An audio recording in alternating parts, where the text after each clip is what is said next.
The 2026 campaign beginning with a bang in Bangkok as the FIBA 3x3 sponsor Red Bull Champions Cup continues.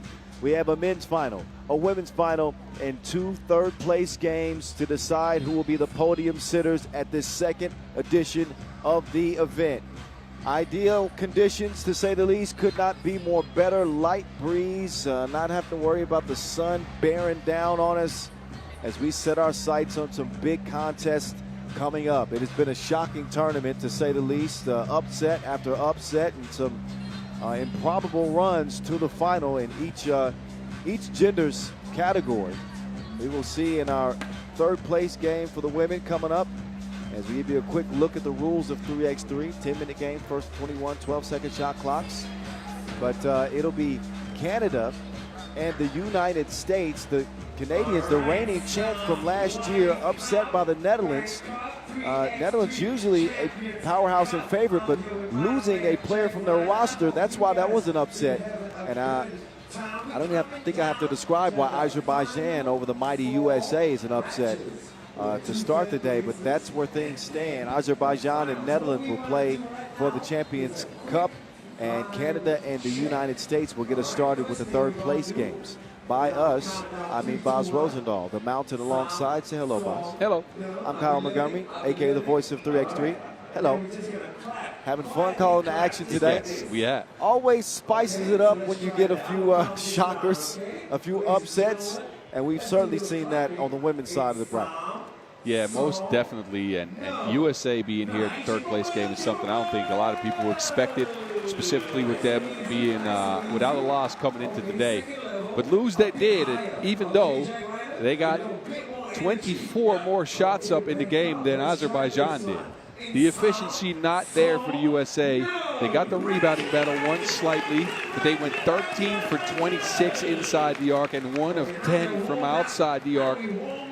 Grabbed a lot of rebounds again, but 11 offensive, only 6 defensive boards. That is not good enough, especially with that outside shooting performance that was just too cold, and they still almost got the job done. But now they're here, and they got to compete for third. All right, now what happened with Canada, who are only able to manage 12 points against that Netherlands team? Casey Bosch, who had given them a little bit of an offensive spark earlier in the tournament, she did not score. I think the biggest number, though, Sasha Grant Allen held to 3 points, 5 below her tournament average. The Netherlands were super active with their hands. They deflected a lot of the passes going into SGA, and then she stopped being aggressive. Sometimes you'll see that on this Canadian squad as they have 3, and now with Casey Bosch with her newfound offensive group, potentially 4 potent scores. But if they can't find the right option early, then who is going to do it? Kat Plouffe actually had her best game of the tournament with 6 points, 5 boards, and it still wasn't enough as Canada only scored 12 against the Dutch. They turned the ball over 7 times, and they won the rebounding battle as expected, but they were below their average by 6 rebounds. They had 25 rebounds per game up to that point. They only had 19 in that game against the Netherlands. So a bit of an egg of a game for them. They weren't good. Question for them becomes, how will they adjust? How will they turn things around? What's the mentality like with this Canadian team, who, again, they're not the most prolific offensive team, especially after that 12-point outburst or that 12-point output they had against the Netherlands. 17.3 points per an average.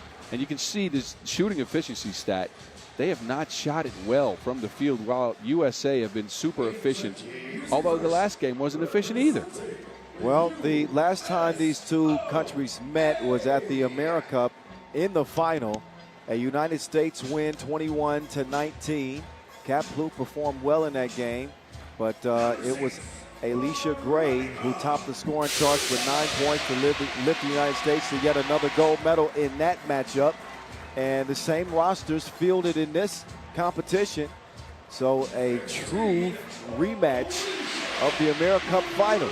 USA and Canada for third place this time around, as Burton and Gray take the court first. Shakira Austin side-eyeing her way to the floor.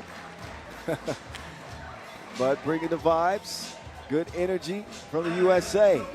Although Naz Hillman-Baker, ain't no smile on her face. She got her game face on. She is all business. And she was all business last game as well. 7 points, 8 boards. She actually had a good game, although she did miss 6 shots from the field. But 6 offensive rebounds out of 8 rebounds total for her. That's a big number. She gets after it on the glass. Her energy is nonstop. Just the execution of the USA in that semi, not typical. No.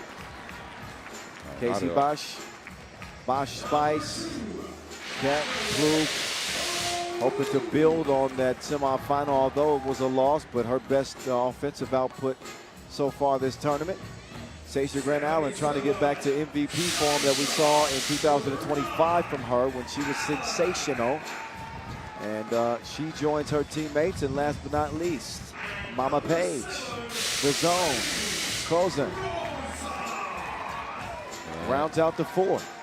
This will be the time for Krozen to find her shot again. 0 for 3 against the Netherlands. You need more out of arguably the best shooter in 3x3 history on the women's end. Yeah. I don't even know if it's arguably. Well, it's arguably. Sandra Gedavide, anybody? Oh, yeah. Okay, so there's a couple names in that mix, but Paige is up there. Yo, absolutely. No question about it. Coin flip will decide who gets the opening possession if this game happens to go to OT, which it might. Whoever doesn't start regulation with the ball gets it in OT. Alicia Gray been putting in overtime for her team, 8 points per game. A little bit of an off contest in the semifinal. Hit a big too late. Tied it at the free throw line, but a heartbreaker for the United States as they watch Erica Gray drill a corner 2, or Erica Carter, excuse me, drill a corner 2 with 3.5 seconds left, and that ended up being the difference. Here are the difference makers for their teams. Sasha Grant Allen and Alicia Gray by the numbers. Even percentage inside the arc. Neither player shooting great outside of the arc, but respectable averages for each of those stars for their team. Yeah, for sure. And look, I think USA is going to try to get Alicia Gray back in the saddle, right? Because averaging 8 points per game. She had 7 last game, but that was mainly because of that 4-point play late. Before that, she had only scored 3 points. They expect her to come out aggressive. The United States will start with the rock. Shakira Austin up top. Kat Klug defending women's 3rd place game from Bangkok. Champions Cup 2026. The voice of 3x3 and Boz Rosendahl, the mountain in your ear. Alicia Gray's hit. Yeah, she was down early in that possession. She's still shaking up.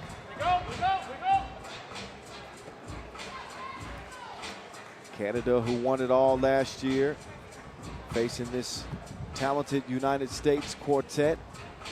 The women's team making their first appearance at this 2nd edition of the Champions Cup. Kat Klug trying to get loose. Kat's out of the bag, but she cannot knock down the 2. Out of bounds. It appears off of the United States.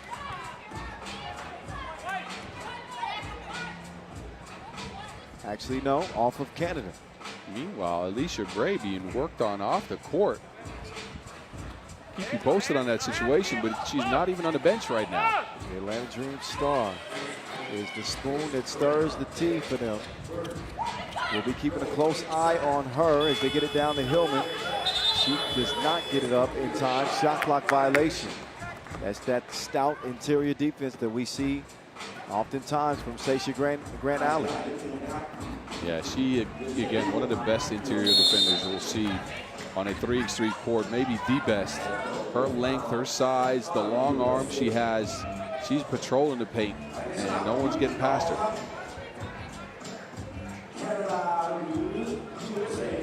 40 seconds in, no scores to speak of yet.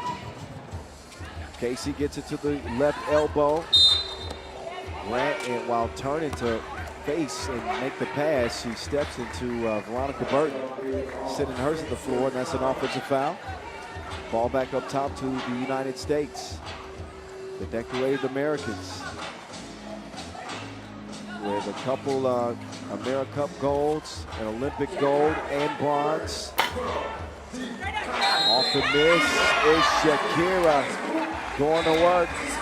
Offensive board turns into a score with the contact and trying to get to the hard way. Big rebound, big bucket, an energizer for USA.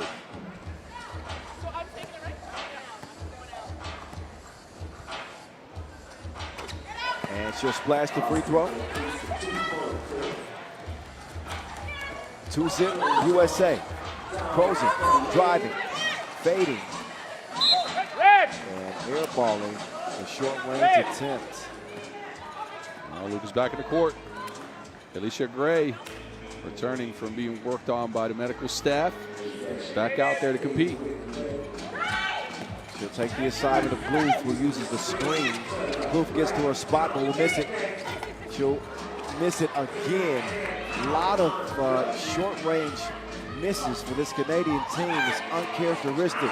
Inside they go to Hillman. Hillman Baker has it stripped. Gray wasted no time getting one up. Offensive board to the United States. They want to get inside again. Nas, bully ball, gets it back, steps over, throws it, and delivers the layup. Back inside they go. And Bluth will head to the free throw line. 2 years ago, that's an and one. Yes. Last year even, that was an and one. It's just not been Cat Bluth's tournament as far as these shots, the outside shooting as well. Hasn't quite put it together.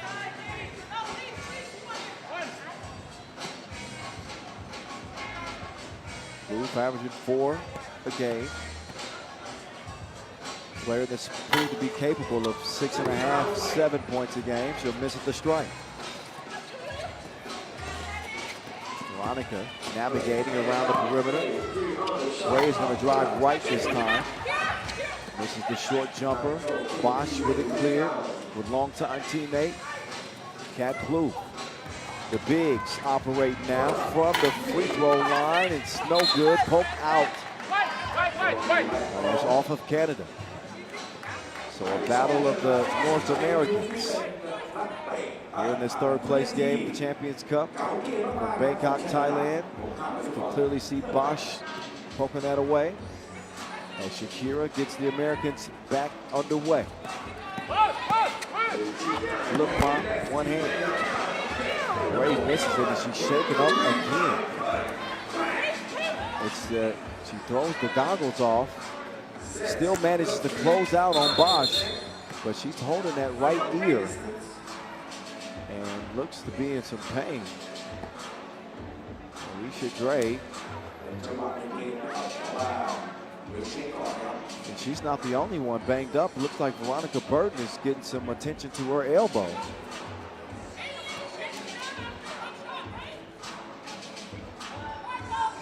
So Gray back out. Yeah, through the glasses as well. We're not even sure where those are. Shakira on the attack. One of the matchups that we talked about coming into this tournament that we were very anxious to see. Shakira Austin, aggressive in her own right against Sasha Grant Allen, whose motor never turns off. No, but Shakira Austin has been the aggressor so far. She's gone at the basket. She's gone straight at Grant Allen's chest.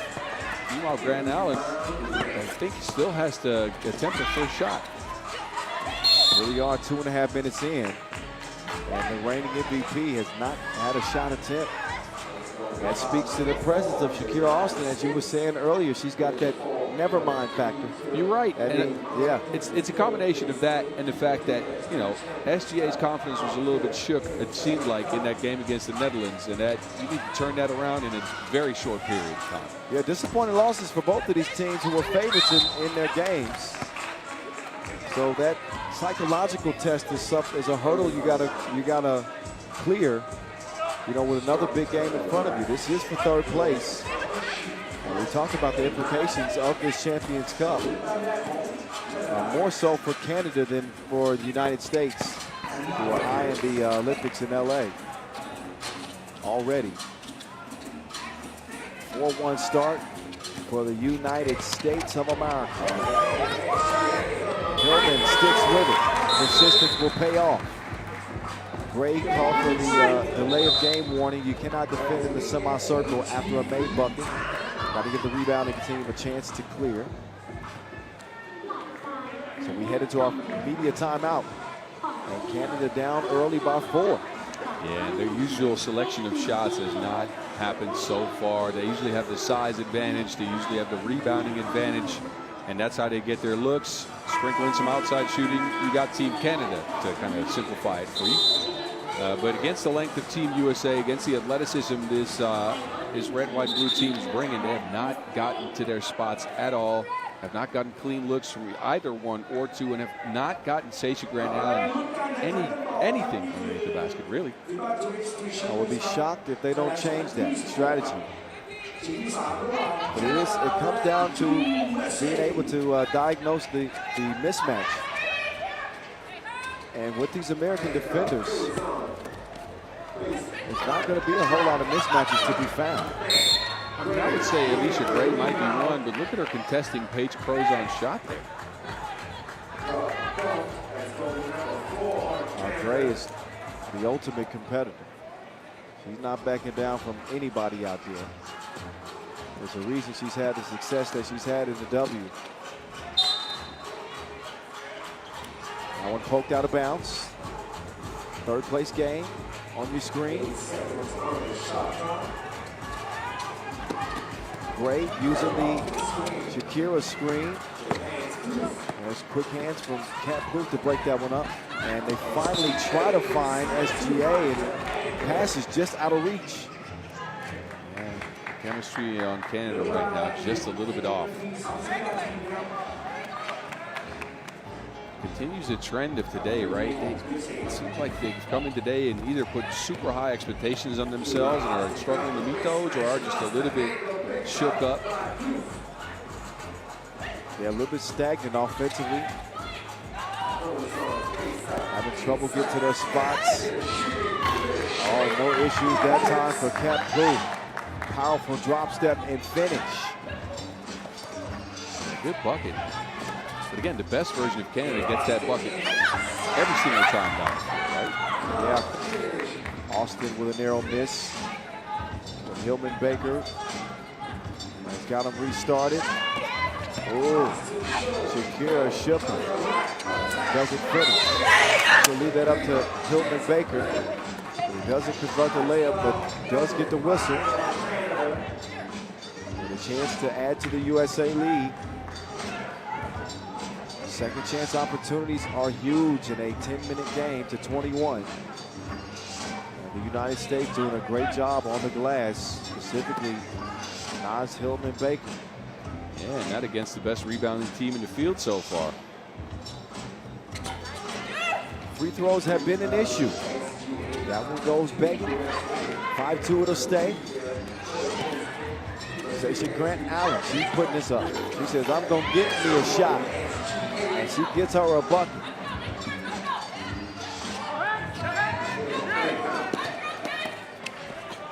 Even Hillman can get aggressive with SGA too. Takes it at her, uses the step and scoop. Hillman is so crafty with the angle she takes to get a shot up. Normally SGA might wipe that because she's got the size advantage, and Hillman just gets a little bit of a shoulder and a hip on her and then scoops, meaning it's really tough to block. Alicia Gray saves it.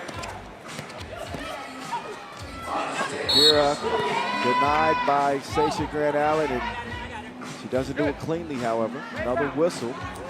5th on Canada. And a shooting foul for Shakira Austin, who's averaged 5 points and 7 rebounds throughout the tournament.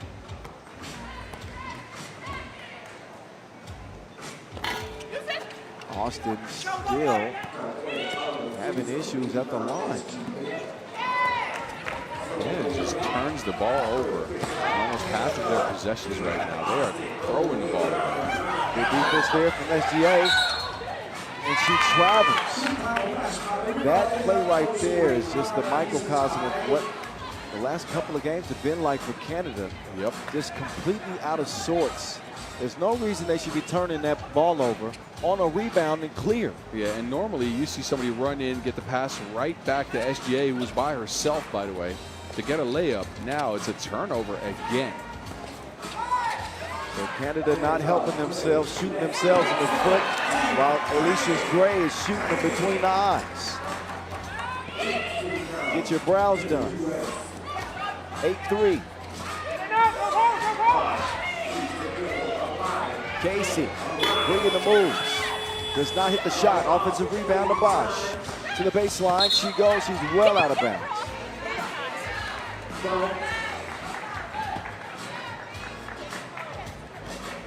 Five-point advantage, USA. 4:24 to play in this third place game, as Veronica Burton will get the Americans back going. Bosch defending. Burton sliding left to Shakira from the free throw line. Can Cat hold her off? That's a travel call. And Shakira's argument is that the pivot foot didn't slide. It was the plant foot that slid. Yeah, but you usually see when people are kind of gathering, kind of bump backwards, that's a call the referees make 9 out of 9 or 10 out of 10 times. Frozen, still offline.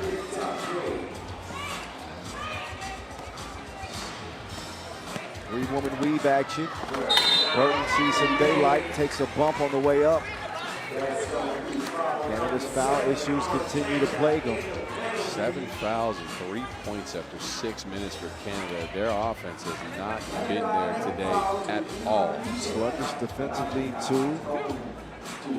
Instead of a clean contest there, it's a hard foul. Maybe Burton can solve the Americans' free throw shooting issues. First of 2 will go. USA will be shooting 2 free throws on any foul the rest of the way. Lead up to 6. Make that 7.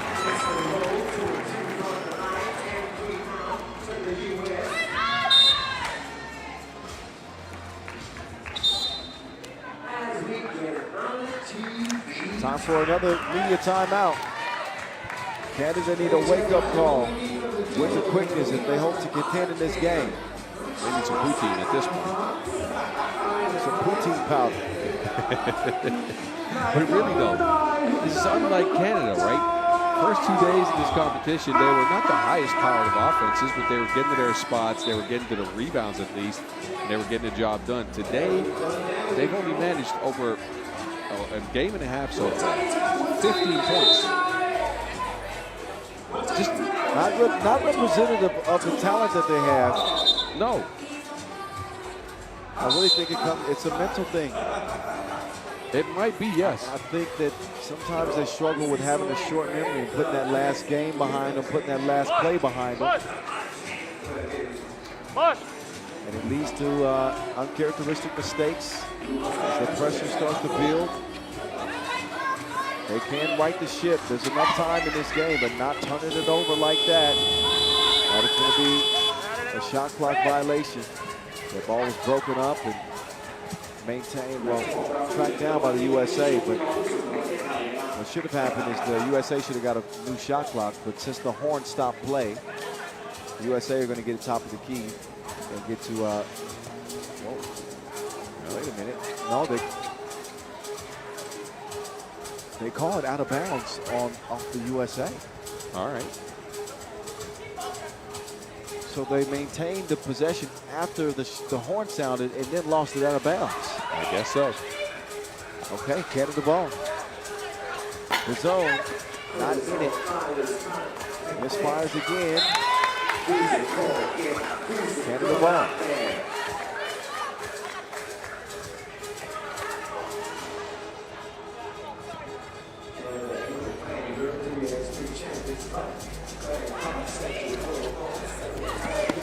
Time. Good look from Plouffe to Bosch.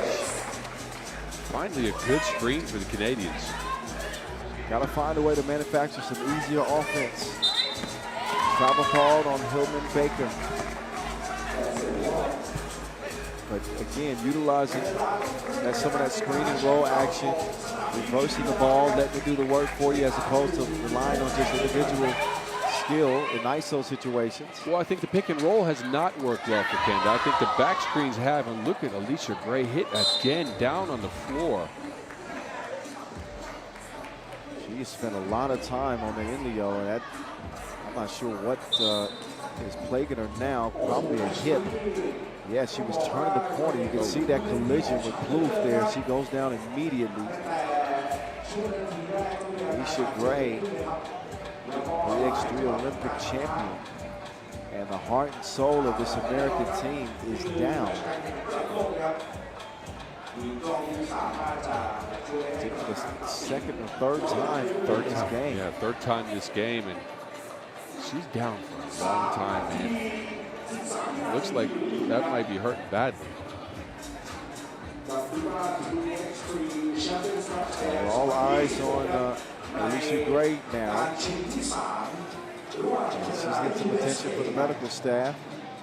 The Canadians will use it as an opportunity to recharge and get refocused here with a 6-point deficit, 3:13 on the game clock. Yeah, they got the coaching board out there trying to adjust. They are trying as hard as they can to get a grip on this game, which has not worked. But what I was getting to before the screening action, I mentioned the ball screens don't work for Canada. USA's guarding those well. They're using athleticism. They're using physicality to get away from those. Now, what has worked is off-ball screens. Backdoor screens, flare screens, those have all led to open shots. The flare screens have not led to makes. The back screens had, though.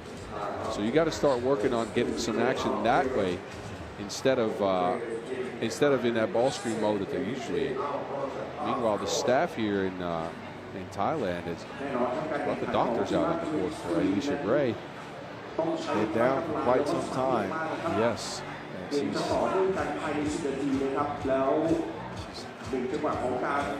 unable to get up on her own power at the moment. We're going to see how this plays out. We are wishing the best for Mrs. Gray, obviously. I would like to see anybody injured, but certainly not down this long. They're being very ginger with her to try to turn her. She was face down. Now she's on her back, but there's a stretcher coming out. Here again is the play that put her down. She hit her hip right on the back of Catherine Plouffe. And running into that full speed is no joke. Well, yeah, I can see that they have a stretcher, a version of one out there in case it's needed for Alicia. I'd love to see her, get up on her own power or be able to walk off the court here. But I think the safe approach is to just be cautious with it.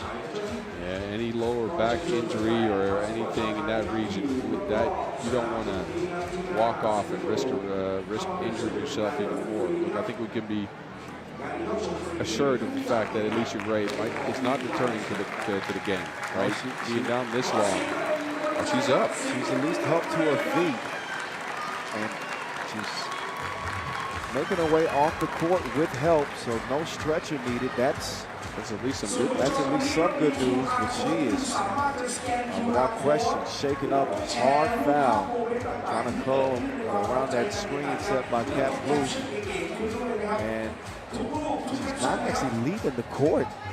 Gray is going to the bench.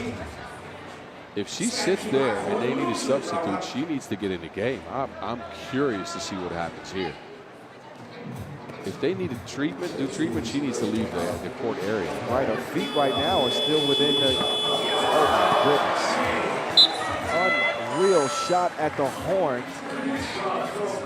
Off the window for Page. Just what Canada ordered. It's a 2-possession game now. Bozen gets the game, 10-6. Burton in and out. Tough defense from Bosch, but just better offense from Burton. Got to get props when they do. Cat Plouffe for 2.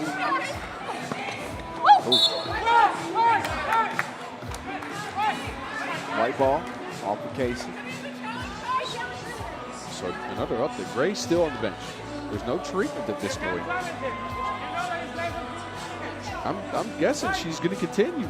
She's stretching the hip over there on the bench. She was down for an extended amount of time. Looked pretty scary, but she may be returning. In the meantime, Veronica Burton is holding it down. Oh.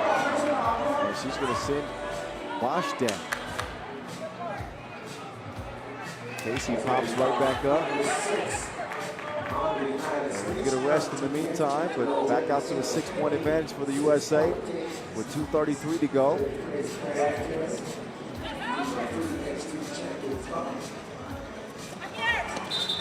Travel called on Trojan.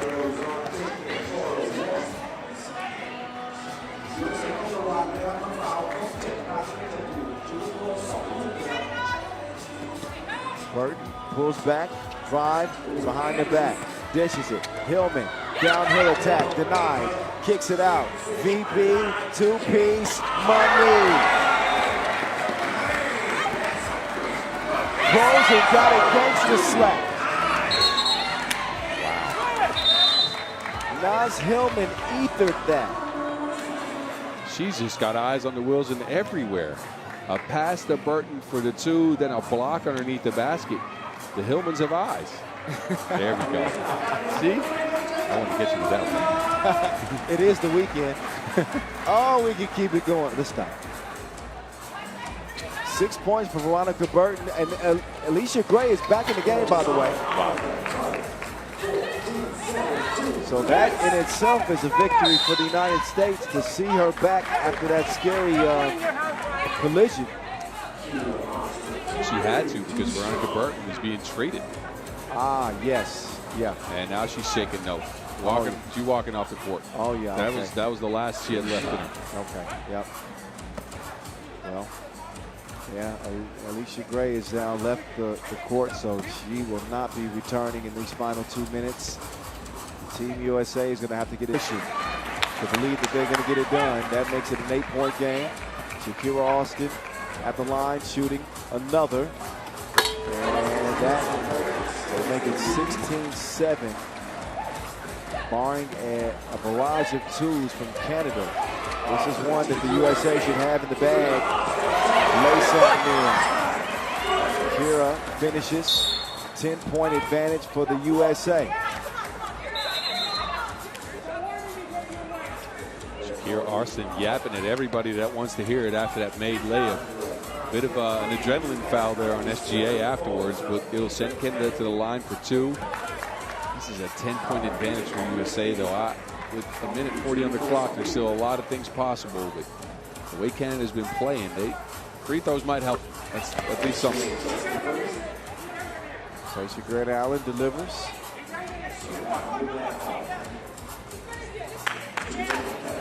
One minute 41 left in this third place game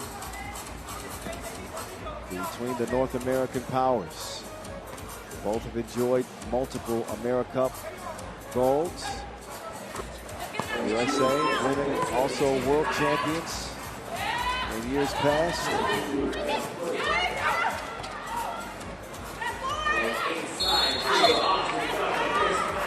Austin is fouled. Taking advantage of the mismatch with a much smaller Bosch defendant.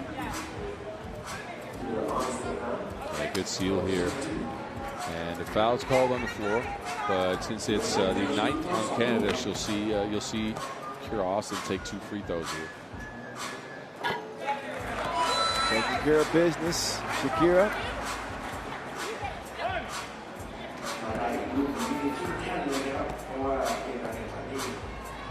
Her 7th point evades her.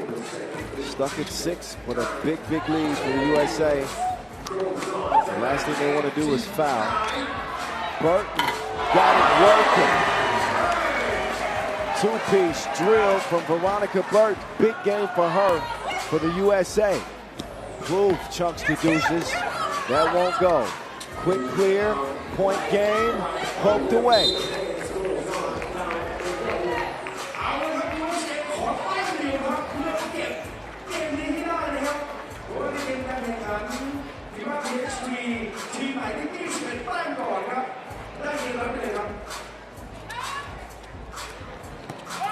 Burton. Around, no. But the rest of this one is a formality. This is going to be a United States win. Stretch the lead out to 11. Physical game where we saw Alicia Gray get the brunt of that physicality. But a big game from Burton, Shakira Austin, and Naz Hillman. Baker. Ball fake going nowhere. Austin, no.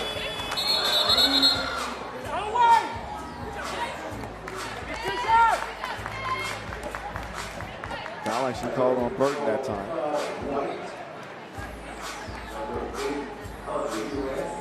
See on the replay. Oh, yes. See the grab, clear as day.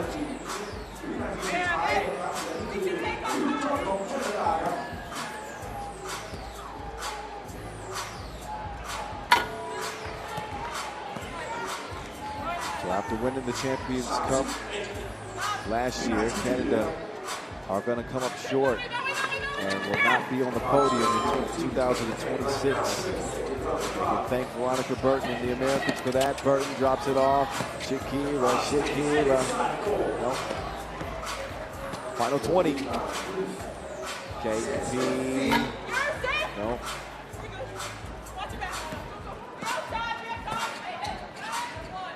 Burton going to use some clock. Game clock and shot clock separated by 4 ticks. Shot clock violation. Final possession will go to Canada. But the all-important W will go to the USA.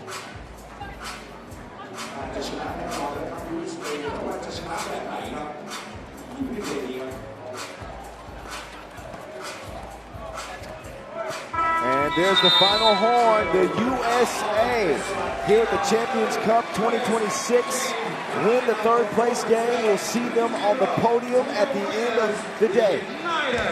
First time is a charm for the United States women, who beat the defending champs in the third place game, and they do it going away. 20-10, the final. Congratulations to them and Coach Elena Deladon and the entire United States staff for a tournament well played. Got stunned by Azerbaijan, which landed them here in the third place game, but they didn't make the same mistake twice. They rebounded well, literally and figuratively, right? Mentally, they came into this game prepared. They kept the best rebounding team off the boards. And now let's get over to Enzo now, who's standing by with Naz Hillman Baker on the win.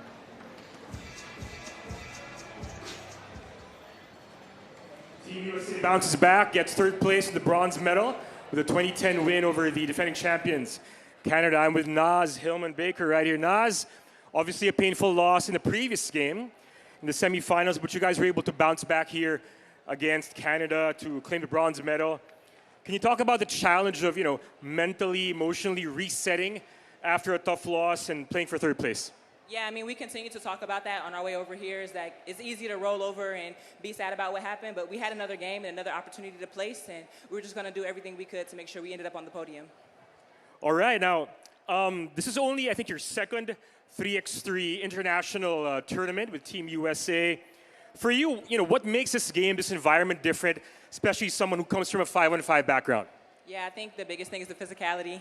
It's very tough out here, and you have to make sure you're finishing through contact, but also being able to use your physicality on the other side. So I feel like that's the biggest difference. Lastly, any message for the Bangkok crowd here in Thailand? Yeah, we appreciate you guys for coming out. We love the support. We've had such a great time here. Thank you, guys. Congratulations again on third place.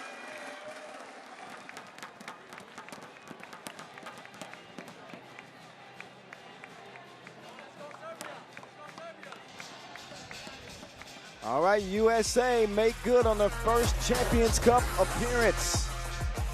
And they're going to feel it at the end of the night. They earned it. Alicia Gray and company will be celebrating some as they will win this third place game. Doing much of it without a banged up Alicia Gray. But did not dwell on that semifinal loss and put their best foot forward in this 10-minute sprint. Highlights for you to enjoy before we get set up for the men's third place game. Stick around, we're getting close to the finals as the action heats up here in Bangkok.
And we're back. There's the results. So far, big game coming up here in the men's third place contest. Netherlands upset by Spain, and the bigger upset happened in game number 1 with the USA over Serbia. So the defending men's champs forced to play in the third place game, just like the defending women's champs, trying to avoid the same fate as the Canadians are the Serbians. By the numbers, here's how they look. Very, very similar, in fact. Who do you give the edge to in this game? It's going to come down to who can find their stroke from two-point land and who can stop the turnovers. Both teams got trigger happy in their semifinal games. Let's read you some numbers. Serbia, I apologize. 3 of 15 from 2, 9 turnovers. The Netherlands, 2 of 17 from 2. They only turned the ball over 4 times, but that shooting has been horrendous.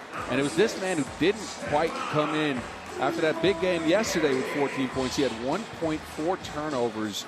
Couldn't do much, Stefan Milivojevic. Komljenovic was the lone bright spot for Serbia with 7 points against the United States. Serbia actually managed to beat USA in the rebound. That's usually something that you don't see, but they still lost. Not a good game by them, and curious to see how they'll bounce back. Well, they're nearly fully on the floor. Marko Brankovic, the last of the Serbian quartet, to join his teammates. Serbia in the all-white, trying to preserve a spot on the podium at the end of business today. Serbian fans travel pretty well. I haven't seen the flag flying around here, but you can bet there's some Serbian fans here to support their squad. As the Netherlands now get ready to enter as well, Adrian van Tilburg, who's been solid, I think, in his national team debut at this event. Very much so, although in the last game you saw him shy away from taking the 2-ball, which he usually shoots well. For the Netherlands, it was a curious game, right? They got up 11 more shots than Spain. They didn't turn the ball over. They grabbed 11 offensive rebounds, but no key assists for them. And that's usually something you will see sprinkled in because they need the screening game to work. That did not work at all. They couldn't stop the pick and roll for Spain, and 2 of 17 from 2. That is always going to hurt you. Not going to get it done. We kind of saw that storyline developing early. Settling for twos, probably could get a better look on those possessions. And it ended up working to their detriment in that semifinal. They'll try to right the ship in this one against a big-time rival, Netherlands and Serbia. It's right up there with Serbia, USA, I think, these days. This is always fun when these two teams get together, whether it's in a national competition or on the Pro Tour. Familiar foes indeed. A lot of respect between these teams and these players. Execution, who has the best game plan, who can deliver in this third-place game. Yeah, it's curious to see. I think the Serbians have an advantage with Naranjic underneath the basket against Worthy de Jong and Marta Bauknecht. That might be where they go too early, and then who can find the stroke? I've said it before, but the frigid shooting performances are going to hurt you. Worthy in that game against the Spain was the only one to knock down twos, and he was 2 for 9. Yeah, he started off pretty good, 2 for 4. He might have missed his last. He missed the last 5. Here's the stars: Worthy and Stefan Milivojevic. By the numbers, Milivojevic more efficient inside the arc. And again, both players leaving something to be desired with the 2-point shooting throughout this tournament. Time is now to put together your best game. This one officiated by Alex Talasainen and Najib Chajadin. I was saying Naz Hillman so much last game.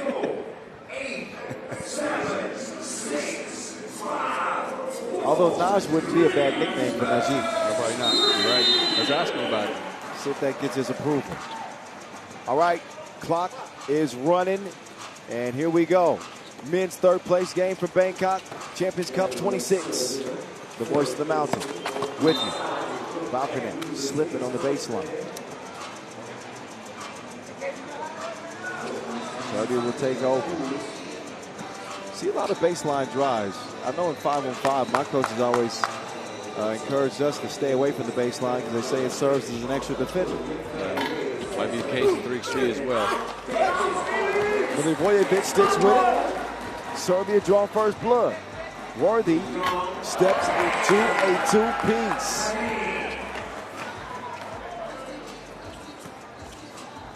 Nanad opting not to fire from long range.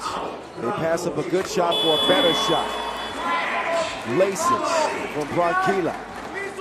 Both teams finding a 2-ball early, shaking off the rust from last game. This time Worthy's 2, no good.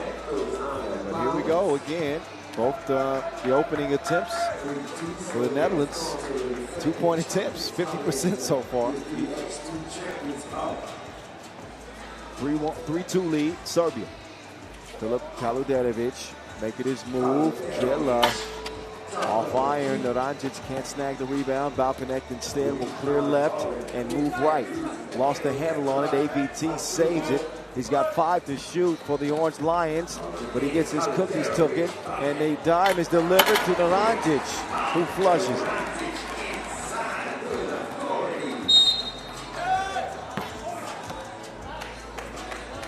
Balconnect trying to bait Fisher Chajadin into sitting on to the free throw line, but that foul was called on the floors, and actually called on an offensive him. Foul, yeah. Offensive foul. Killer. Streaking left. Milivojevic makes the extra pass. He is a lethal weapon. Putting next to Danny Glover and Mel Gibson. Marko Brankovic extends the Serbian lead, 6-2. And a travel called on the Dutch. And now turn it over on 2 consecutive possessions. Meanwhile, the Serbians have been very crisp with their play calling. Looking comfortable, confident in this men's third-place game. Milivojevic cannot get rid of Worthy in hot pursuit. Naranjic can hit those. Does not hit that. Does track down the rebound. Drops it off to Milivojevic, who sets up Worthy on a fake, and you knew that whistle was coming. Good position there for the Gladiator. He'll go to the line. Yeah, smart fake, too, getting Worthy up off his feet and jumping up as he was coming down. No avoiding that contact. Official Talasainen has been in the weight room this offseason. He's looking small. I'm saying that every year. He's got, and congratulations to him, by the way, new baby boy. His name is Thor. Congrats. similar to that. I might have messed his name up, but congratulations in the case. Worthy, a creative finisher indeed. Pass skipped inside to Naranjic. Kalajanovic to Naranjic. Wide open. Can't knock down the two. The Dutch are willing to live with him shooting, that's for sure. Worthy will misfire again. Rebound gets to him. We'll give it to Dreesen, and Dreesen manages to knock it down. Dreesen actually I know that the volume isn't very high, but he shoots a pretty good percentage from two range. Because oftentimes his twos are wide open. He's butt naked out there. Yeah, teams are going to leave him open for sure, but I know he's worked on this. I told you before. Every time I came into the gym in the offseason, I saw him on a shooting machine. Dreesen and Worthy, a part of that 2024 gold medal Netherlands team in Paris. They bring that pedigree to this competition.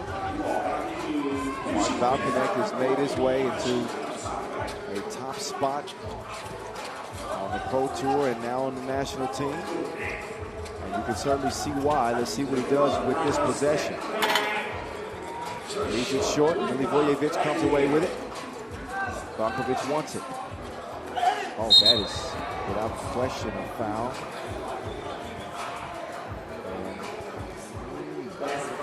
Dreesen got a little high on that foul. That might. But both players lock arms, which you question who's the first one to lock, right? But in any regard, this is a foul. Fourth on the Netherlands already. Serbia with none. So, Truska just reminded me that the Netherlands have never won against Serbia. You were never going to say that stat. Don't remind me. I wasn't going to bring it out there, but pro circuit they have a couple times. Oh, the national team for sure. National team has been no go. Well, they beat the Serbians en route to their World Tour final title 2 years ago. So there you go. Oh, there he is. The connect. He's online. Green dot next to his head. His two evens the game at 7 apiece. Oh, that's crazy. Wow. The Flamingos release. One-legged.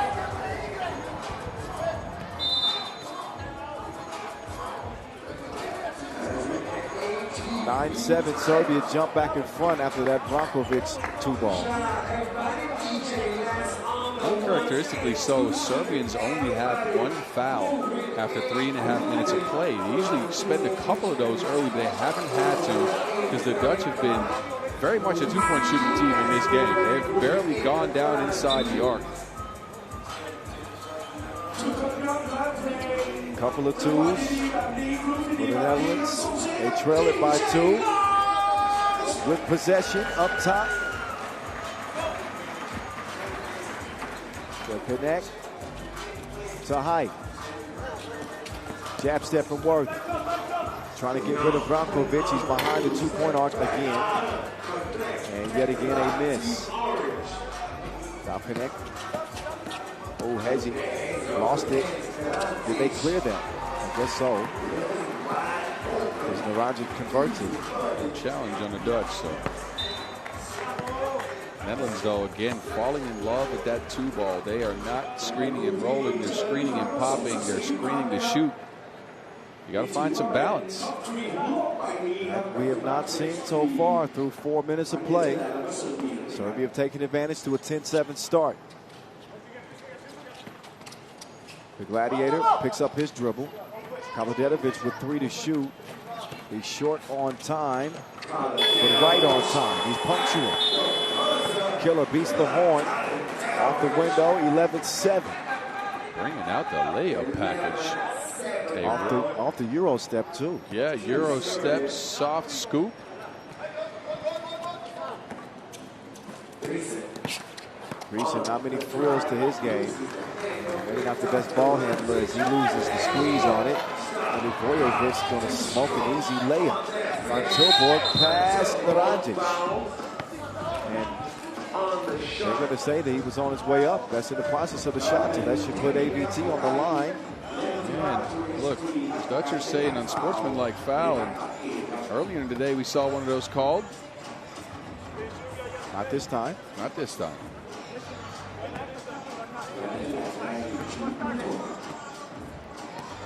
Adrian van Tilburg shooting one, and no, it will not go. Approaching the midway point of this third place game. And Serbia doing their best Canada impression with that set up to Milivojevic. Oh, for sure. The Dutch now finally get a mismatch going underneath the basket, but Van Tilburg can't finish. Second attempt is a yes, sticks with it. Too much size for Branquilla to hold him off. Rakovic, 2-ball on the way, too strong. Balkanek now with Branquilla defending, too physical. But again, Serbia doing a great job staying out of foul trouble. That's just the second of the game here. So they'll employ that physical defensive strategy. Got to expect over the next couple of minutes. Worthy from 15 feet, laces it. Down to a one-possession game. Ranjic setting up the Gladiator for a 2 attempt. Worthy directing traffic. Olympic champ to Olympic champ. Dreesen still has it. He got the shot up, but no fouls on the floor. Dreesen arguing for another unsportsmanlike. Yeah, he said he shot it too. He wanted a free throw.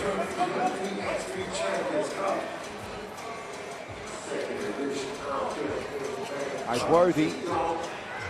Yeah, he takes 2. We got action. Second 2 making the game for Worthy.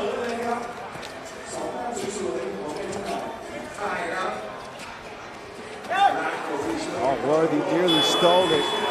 Mistimed it, however, and Narajic makes him pay. But the 2-point shooting that you were complaining about earlier has got Netherlands in the game. I'm not complaining, I'm just saying they're now sprinkling in some ones too, so they're finding some more balance. I was messing with you. I completely agree with you. But fortunately for the Netherlands, they have been able to find the bottom of the bucket from beyond the arc. And the 2-ball, while it's got them in trouble, at the moment, it's rescuing them. Yeah, it's the great equalizer if you can make it. Low-scoring affair. These teams know each other very, very well. Worthy's been pretty secure with both his mid-range shots and the shots he's taking going towards the basket. Look at that. 1-foot runner. Worthy getting in his bag. And if he's given free looks from long range, he's going to take. I don't know if you want to let him keep shooting, because Worthy's very much a rhythm shooter when it comes to his distance shooting. Agreed. And right now, I think he's finding the rhythm from out there. And if he starts adding the mid-range game, it could be a long day for you. And he's done that. Yeah, this is the second mid-ranger he's hit. Right from the same spot, gets to the free throw line, pulls up. So that's the rooms the Serbians are leaving on the screen, right? They're dropping pretty low. They're fighting over the screen. Worthy's taking advantage of the spacing he's given. Kaludetovic wasting some time here. More than half the shot clock is gone. He lets it fly. And his shot has left him. Here's Worthy trying to get rid of Killer. Height gives it up to Big Drizzy. Whoa. Both Worthy and Kaludetovic hit the deck. The foul, I believe, is called against Serbia. It is the 5th on Serbia. Brankovic is not happy about it.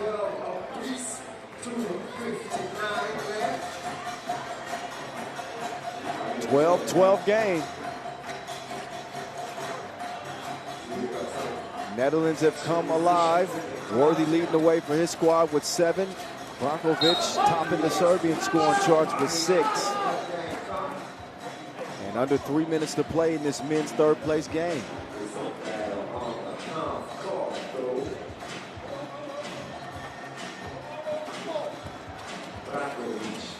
Brankovic gets it back. Lefty stroke, nope. High rebound to Fontilbo. He'll clear it himself. Balconnect now with the rock in hand. Releases, ricochets into the Gladiators. Grasp. And Milivojevic to Naranjic. They're going to live with that. So they got to deal with that. Balconnect put on the brakes. Missed it. Naranjic delivers a foul to Van Tilburg. 6th on Serbia, no more to give. After that discipline early, they're trying to be more physical with the Dutch now. But referees are not going for it. Marty B. Precise pass. What a contest from Naranjic. Looked like it would have been an easy finish for Dreesen. It was not. Kaludjedovic now getting locked up by Balconnect. Good for Tat. This has been a very defensive contest. A lot of easy shot opportunities just being snuffed out by contests, physicality. Tough shot from the Gladiator. Late in the shot clock, I don't think he hit any rim. He didn't. So shot clock violations the call. Substitution is made as Naranjic comes back in to give Brankovic a spell. Worthy takes over from the logo. Trailing Serbia by 2.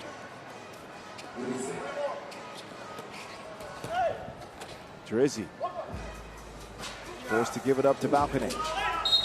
Balconnect gets a Naranjic with a bad foul.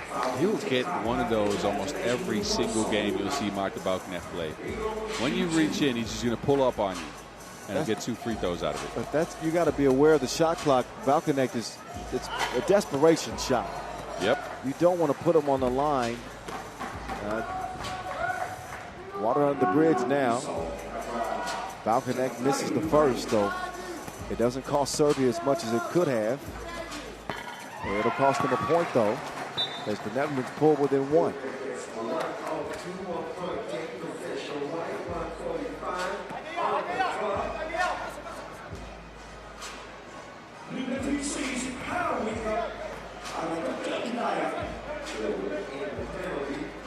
Minute 42 left in the men's 3rd place game.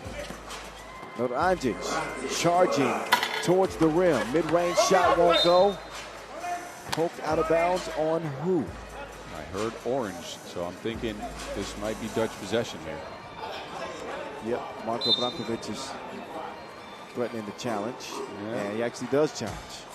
Might be a smart one. I think Marta Balconnect got in the way, and the ball might have hit his back. So we'll probably get a look at that on the replay system.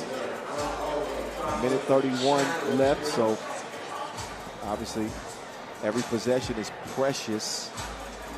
Ooh. Okay, now this is the better angle. Does that? Ooh, maybe not. Maybe not. It might. That's close. It might graze him in the curls, though. Oh man! Might have just from that angle right there. I don't know if it touched his Balconnect. I don't think it. He's like Neo in the Matrix. Dodging those bullets. I see you. Red pill or blue pill? Oh, me, red pill. Oh, you know that.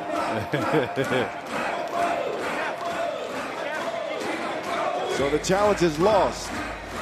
It'll be Dutch ball. Trying to pick up their first win over Serbia in a national team competition here in Bangkok. Worthy to the rim. Balconnect snatches the rock. Worthy by himself. And now he gets reservations for 2. A 10-piece after the 2-piece for Worthy. And a 2-point lead for the Netherlands. Balconnect with 4 to shoot. Gets past Naranjic and converts the layup. Kaludjedovic back down to a 2-point game. 45 seconds left. Hype Worthy with the rock in hand. He is way out there, and he'll miss it. Probably could have used a little bit more time in the clock before letting that go. Serbia will have it again, top of the key. 17-15, Netherlands.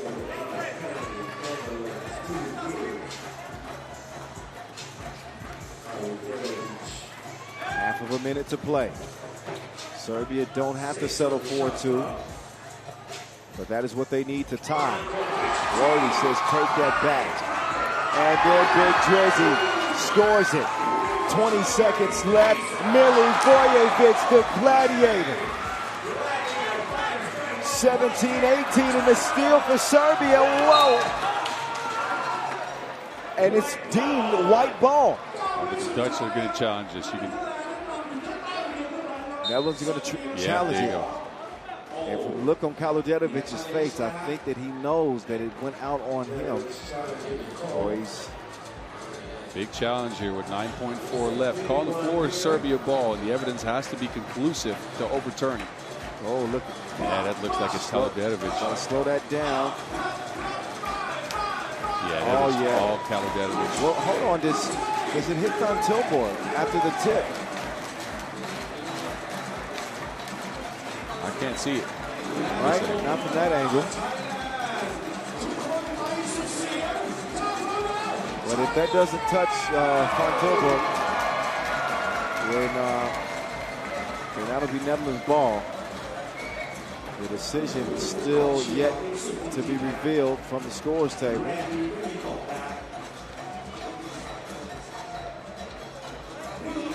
And I think that's the point of contention, is whether or not after that swipe from Kaludjetovic, if that ball happens to graze AVT.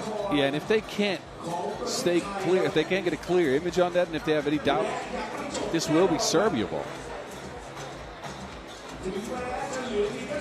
Yep, has to be conclusive with the angles that are provided to the officiating crew. Or the call on the floor is going to stand by the book. Challenge one. Challenge is one. So they say off of Serbia. So that means that Netherlands can hold on to the ball here.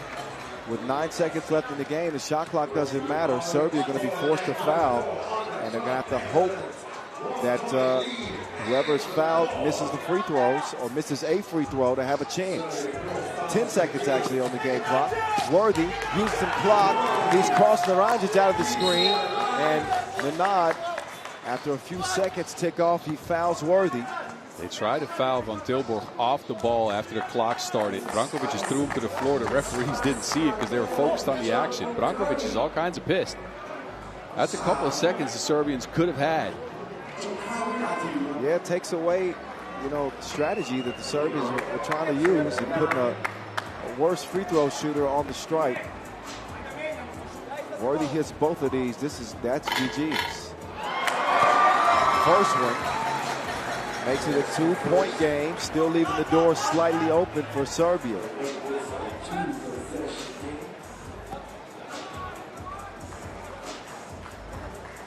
Worthy with 11 points. Dazzling performance from the Orange Lion, and that one is going to put this one away for good. Final, Netherlands over Serbia in the men's third-place game. They finally get it done. They can check that off their box, check that box off their list. The first win for the Dutch over the Serbians in 13 tries on the national stage. So the defending men's champs also will not have a spot on the podium in the second edition of the Champions Cup. Worthy had his fingerprints all over that ball and all over this game. He leads the way with 12 points, securing the bag at the free throw line, and the Netherlands will be on the podium. Congratulations to them.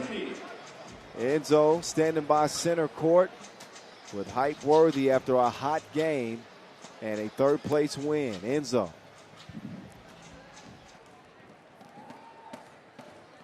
I'm with Worthy de Jong, a day after his birthday. From Team Netherlands, who just salvaged third place here in Bangkok, winning over the defending Champions Cup champion Serbia 20-17. Worthy, obviously, as a competitor, you want to win the whole thing. But on a brighter note, this is actually, based on our records, Netherlands' first win over Serbia in any official FIBA 3x3 Cup tournament. How does that make you feel? I mean, it feels good. You know, we came to find out, figure out to get a spot on stage. And as much as we wanted to finish on top, because I felt like we had a good role going this tournament, we're happy that we finished on third place. A place on the stage against teams like this is good. And looking ahead, how do you feel about your team's chances to the other cup tournaments this year? Looking ahead to World Cup, Europe Cup, and maybe even other opportunities to get an OKT spot. I mean, that's what we talked about before this game. We want to finish this strong so we can keep this momentum and push it forward towards the season and towards the Euro Cup and the World Cup and stuff. So I think this is a good start, and we just need to keep building. You know, we're stacking days, and this is one of them. Last question, what's your message to the fans here in Bangkok? Man, we love it out here. The atmosphere is crazy. We love the fan base over here. They show us a lot of love, and thank you for being here, supporting us. Even though we are not the home team, they show us a lot of love, so thank you. Worthy de Jong, Team Netherlands.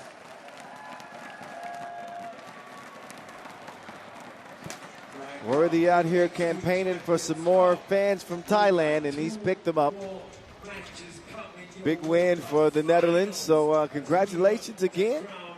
What do you think about how they pulled that win out? They had a defensive stint at the three-quarter mark of that game that got them the win, right? They got a couple buckets, they shook loose the Serbian defense, and then they got 2 steals in a row, leading to a couple of extra points. That's the game breaker right there. That's when they went from 2 down to 2 up in the game, putting the Serbians with their backs against the ropes. Few mistakes late for the Serbians, some clutch shot making, and Worthy found his groove from beyond the 2-point arc. Recent cannon 1, shooter's roll. Good game from Martin Balkanek as well. And they can take that monkey off their back. They did it, Buzz. That's historic right there. I can't count the amount of times when I was on the Dutch team we lost to the Serbians. So good on them. So the only items remaining on the schedule are the women's and men's finals, which will be coming up after a dunk showcase. So we'll have some fun watching some high flyers here in Bangkok before we find out who win our Champions Cup 2026. Stick around, more to come from Bangkok.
doing out here, 3x3 champions go with a dunk show coming, you know, that's always nice.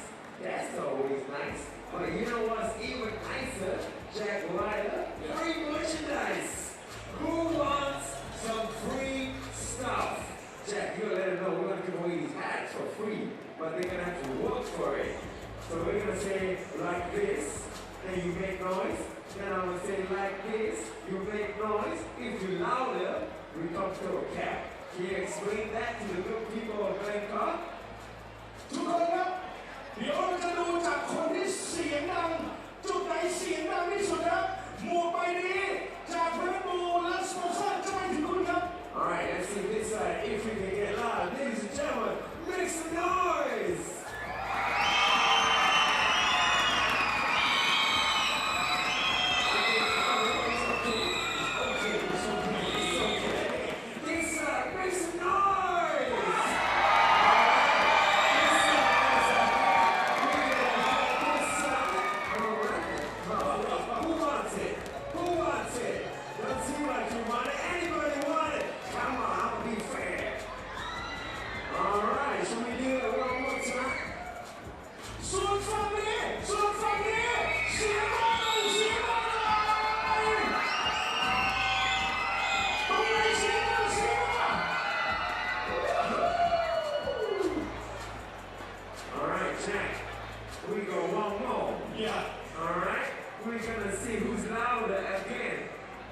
Let's try this side first. My friends, please make some noise!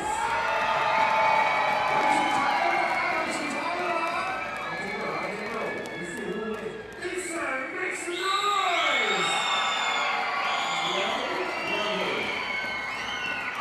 I don't know. We try one more time. This side, make some noise!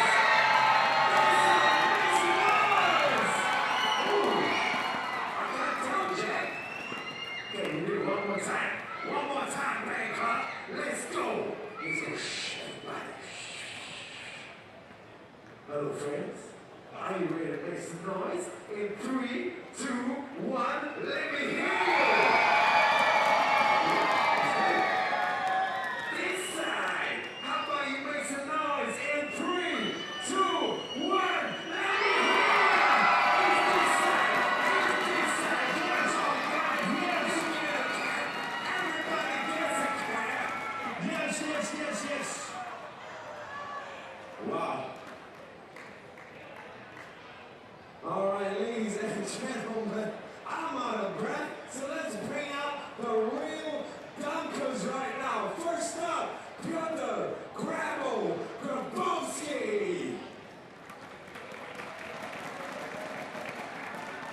Oh, Bangkok, we can do better than that. One more time, give it up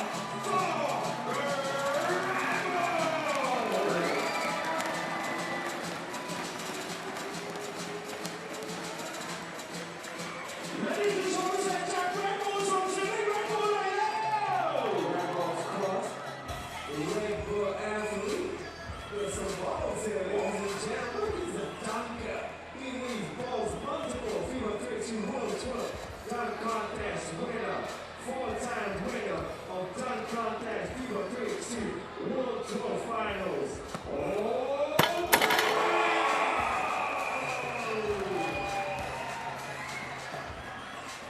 All right, gentlemen, I'm gonna ask you to just chill. It's good, because we got one more guy to come out. We got one more dunker, ladies and gentlemen. Right away, feel the tension. Ladies and gentlemen, give it up for the Dunk King, Chun Hung Sing!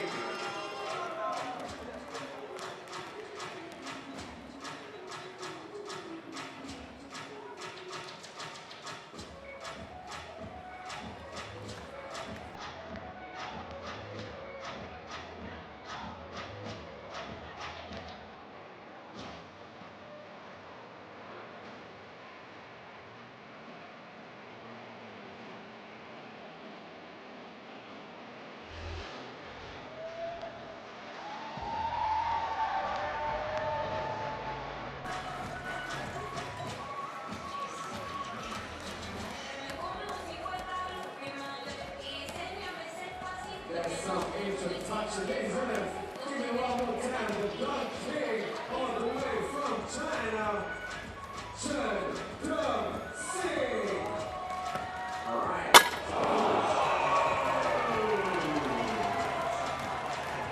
That's a bad player. He's a bad man on the call. They go warm up. This is just a warm up. This is just a warm up. Really? What? Whoa. ทุกคนครับนี่แค่วอร์มเท่านั้นนะครับ So they're gonna put on a show for you. Come on, clap along, ladies and gentlemen.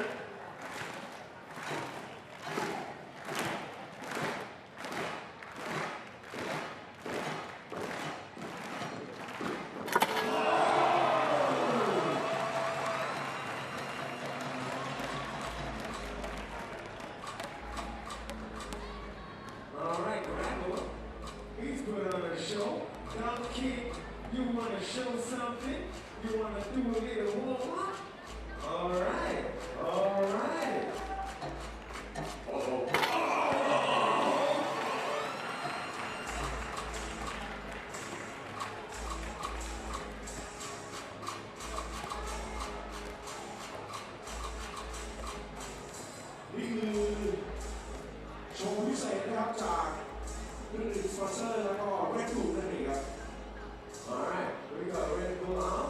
Red Bull is incredible, but this is what they're gonna do. They want to battle. They want to battle with each other. Alright?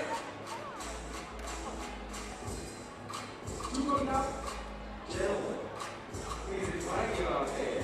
They're gonna jump over you. What's happening? What's happening? สิ่งที่อยู่ตรงหน้าของคนที่ได้รับ1 กับ 2ของโลกใบนี้นะครับ Who are the chosen ones ที่เป็น King of Dunk นะครับ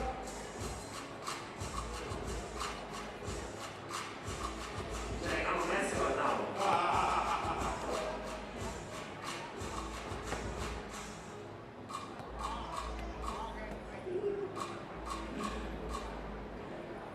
ดูครับว่ามันจะเกิดอะไรขึ้นนะครับ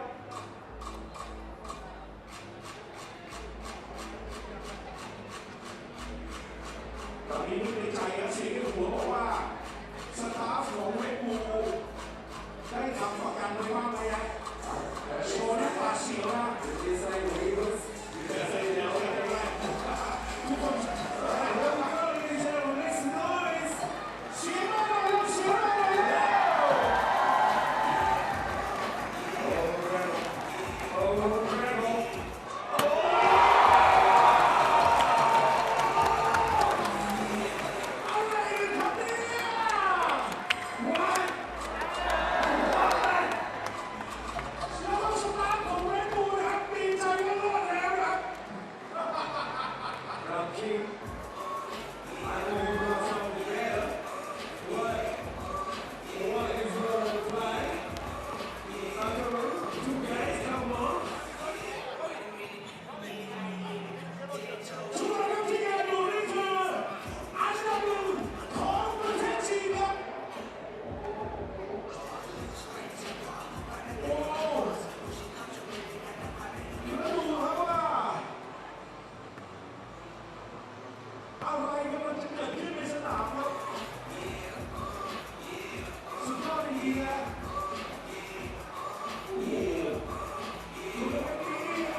Okay,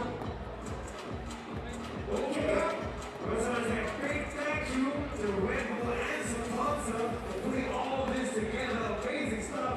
Please, let's guys for Red Bull and sponsor. เชียร์กันมาเลยกับ Red Bull และสปอนเซอร์จากโชว์พิเศษนี้ครับ Now these motorcycles out here from the good people of Honda. I don't know, man. I never seen nobody dunk over a motorbike before. Let's show it off by top. Honda ครับรถจักรยานยนต์ Honda นี่คือสุดยอดเทคโนโลยีล่าสุดจาก Honda ครับมา X กับ FIBA 3x3 เดี๋ยวดูครับว่าจะเกิดอะไรขึ้น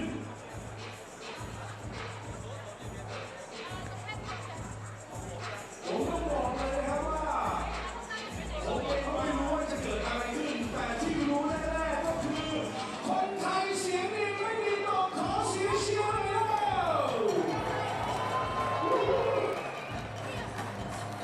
มา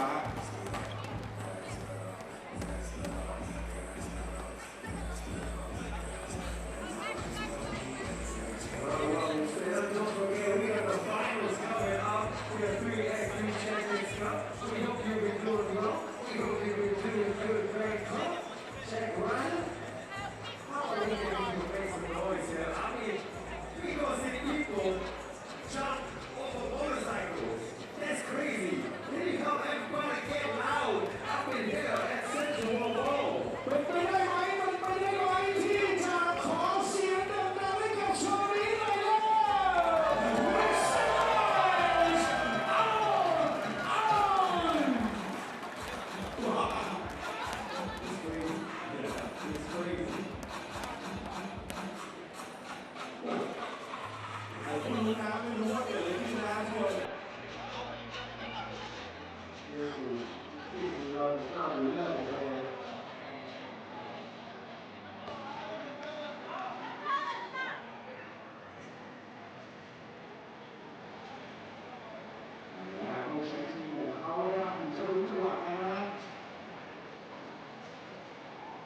Jay, right, I'm scared. I don't want to see it. I don't want to see it. ไม่รู้คนอื่นจะเป็นรับที่ไหมนะครับไม่อยากเห็นครับเกิดอะไรขึ้นรู้เหลือเกินแต่เสีย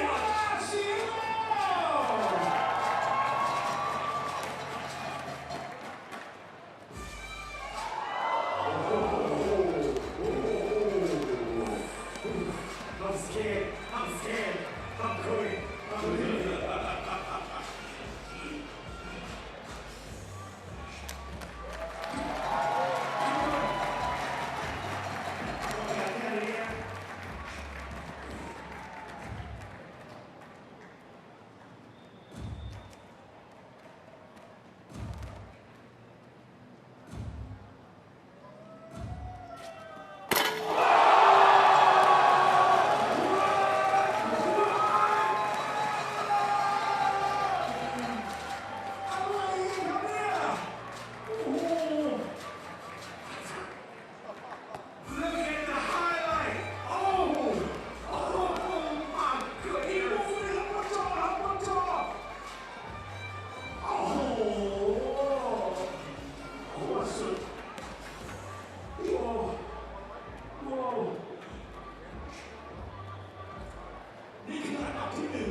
FIBA 3x3.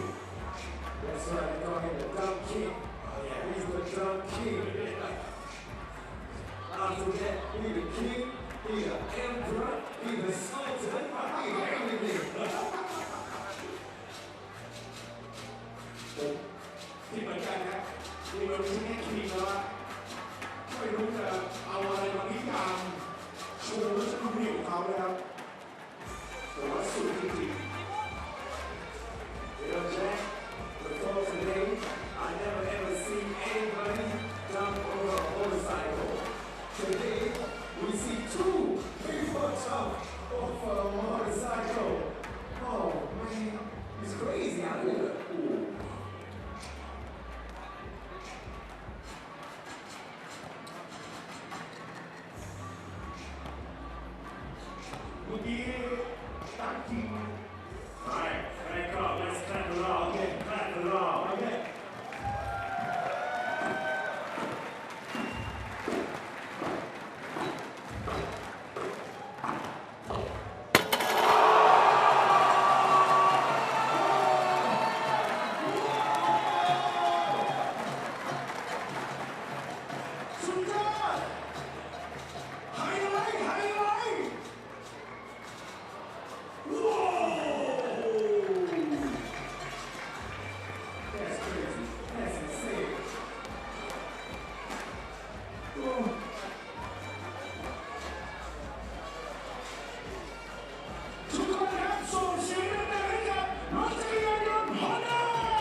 continue well, GAC representatives. ช่วงต่อไปนะครับจาก GAC ฮะทุกคนรับส่งเสียงดังๆให้กับไทยคิงของเรา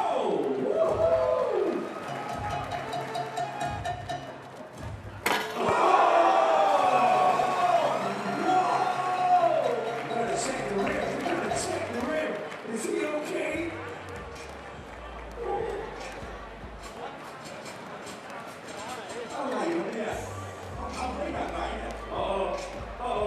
Grab what needs me.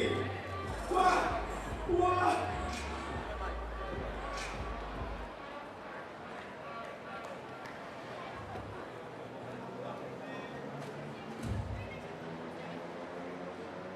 Good luck, see you next time.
They look scared. They look scared. I'm frustrated. Are you okay? Are you okay? Are you okay? All right. Here we go. Bangkok. Bangkok.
These are the last two dumps of the day. Bangkok, time to get loud for our two dunkers.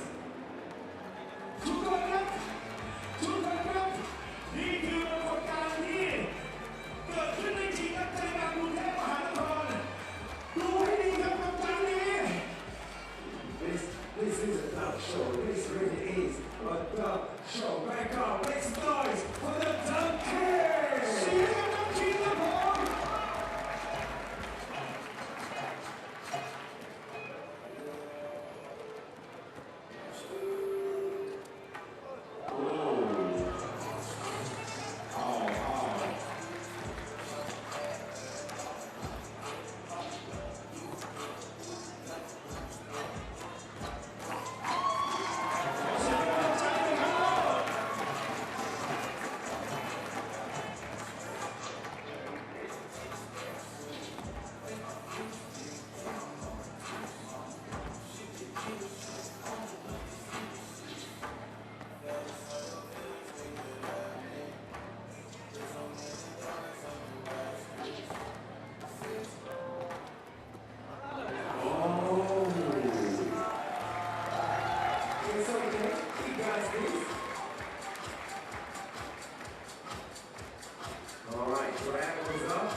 ทุกคนครับ มาครับ มาครับ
All right, hopefully you enjoyed that exhilarating dunk exhibition put on by some of the best athletes on the planet.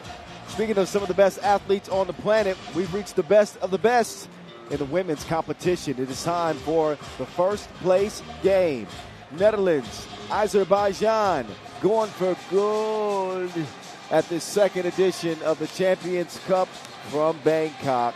Here's how they match up head-to-head. Improbable journeys for each of these teams, but the Cinderella story, that belongs squarely to Azerbaijan, who come off a massive, historic win over the United States to arrive here against a Netherlands team that has played without Evelyn Lutje-Schipholt.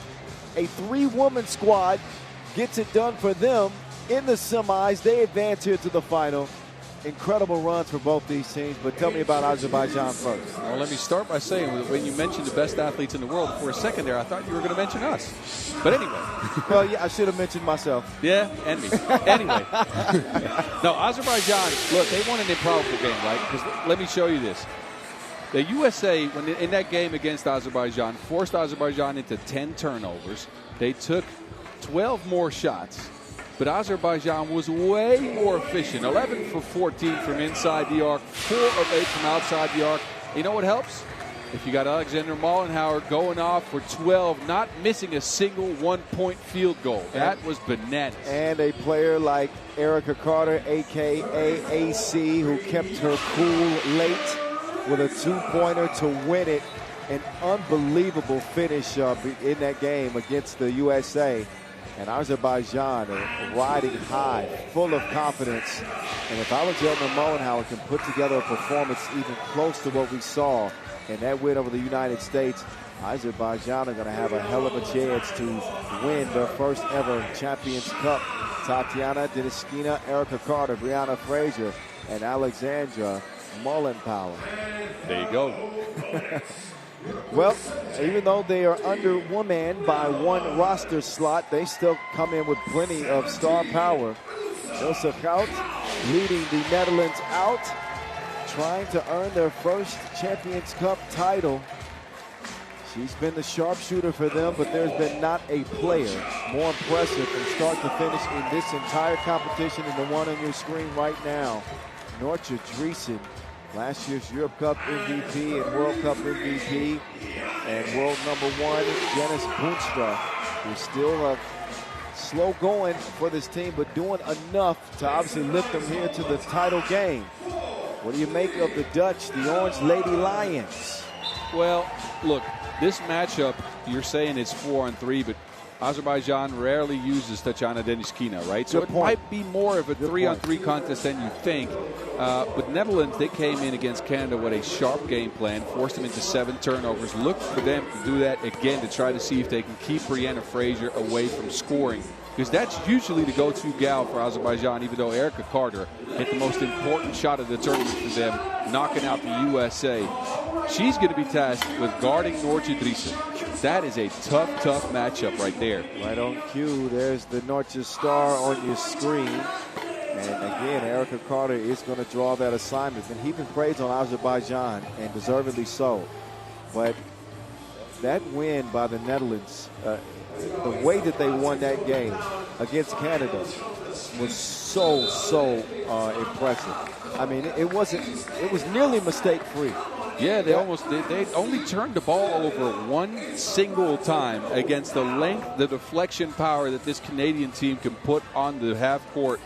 And look at the numbers between the stars. Erica Carter, again, more a defensive ace than an offensive player. 4-point spur. Nortje leading the tournaments with 11 points per game. How often will you see a player average 11 for an entire tournament? Almost never. No, almost never. And if you do, those teams are usually out early because they're a 1-ace team. Yes.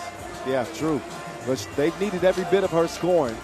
And that story will remain true in this one as we get set up for this women's final. Rematch of the Europe Cup final of last year, by the way. That is right. Official Monik Malashevsky and official Mima to handle this women's final, Champions Cup 2026. A rematch of the Europe Cup final 2025. It was the Dutch that took gold and Azerbaijan that took silver. It is how they arrive here this year. Kout's first 2 attempt off iron. They're going to close out on Mullenhauer. She's become a bigger target after her performance in the semifinals.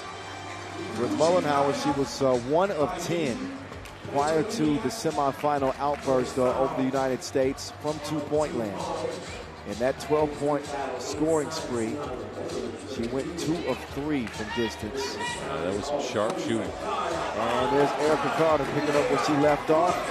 She will get Azerbaijan on the board first. Azerbaijan, who's never won a cup national competition of any sort, so they've already made history. But they want to put a cherry on top of what they've done here in Bangkok. Yeah, and it shows you this program's on the rise, right? They made the Olympics last time around, but last year is when they really took off with that Europe Cup silver. Did well at the Women's Series final as well in the pro circuit, and now they're here in the final as well. Boonstra from the stripe. Yes, ma'am.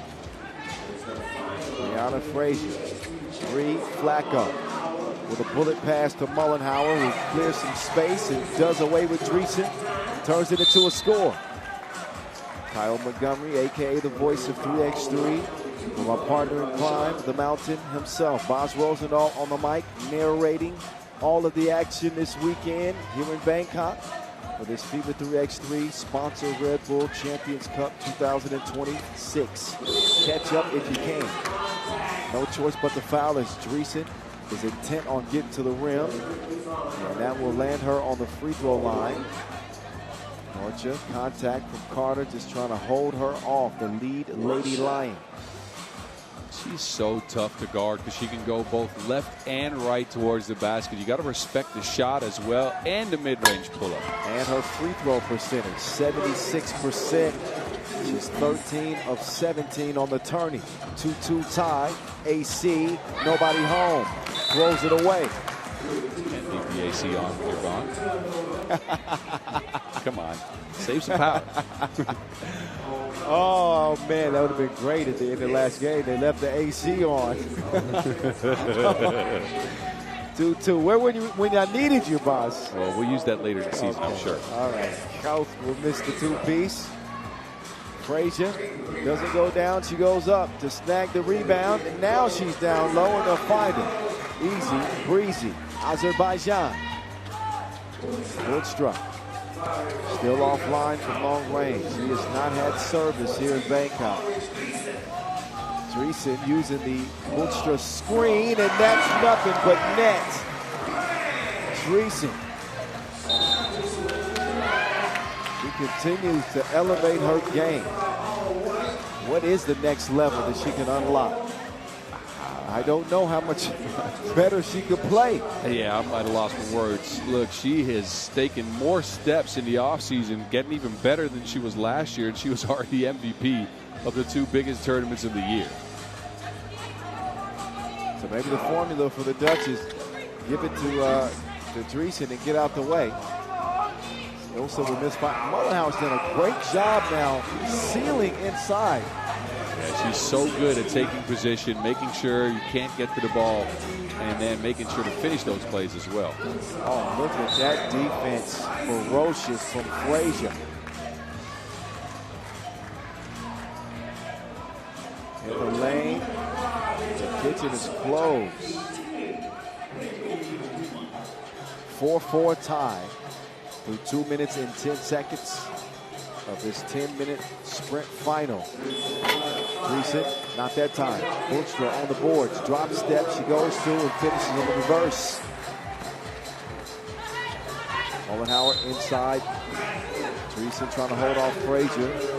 As a similar assignment of the one we saw in the semi with Sasha Grant Allen. They held Sasha to 3 points in that game. Frazier packs a little bit more of a punch. I think it's fair to say. She's not that strong. She's not as tall. I mean, I think she's got the strength. And it's on display. That's light work. As we go over Ilse. She and Dreesen working the two-woman game. Dreesen's going to line up another two-piece combo. She's about to make me start singing again. The next one. Whatever voice I got left. Frazier didn't get the tip the first time, but some gratuity on the third attempt. Dreesen looking to pass it this time. Over to Ilse. She's running out of time, but will find Janice on the cut.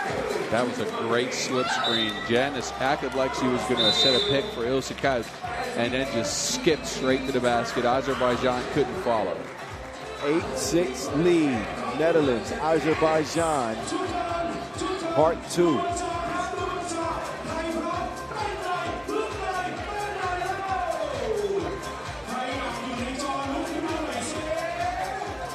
There's Dreesen off to a hot start. She's had the upper hand against everybody, including Azerbaijan. I mentioned that Europe Cup win for the Netherlands last year. She had her tournament average in this one, in that game, 11. And Azerbaijan have yet to find a remedy. Yeah, the dynamic player that Nordsjö Dreesen has become. Free Flacco over to Alexandra the Great. Operating from the logo over to AC.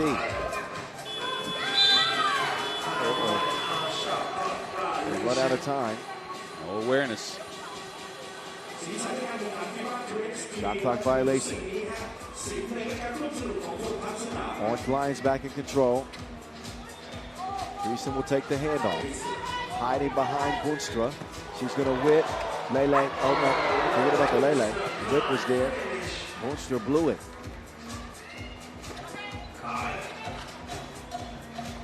Got it. Oh, Frazier. Maybe use the glass there. She thought she was going to find contact on the turn, and there was nothing there. That threw her off. Just use that left. She still goes to the right a lot, even when she's spinning on the opposite shoulder. One possession contest. Ball back up top. Fresh 12 to work with for the Netherlands.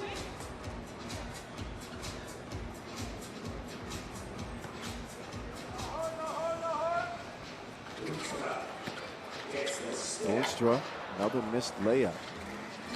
Knocked in herself here in Bangkok. Mollenhauer, Howe sway. Oh, killed her with the pulse play.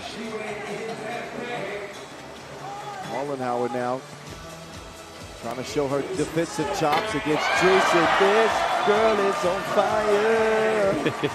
There it is. I had to go with the low octave because if I went any higher, no, can't do that. At this stage. Dreesen with her third double dip. She's comfy out there. Oh, and she can do that too, but does not get the score.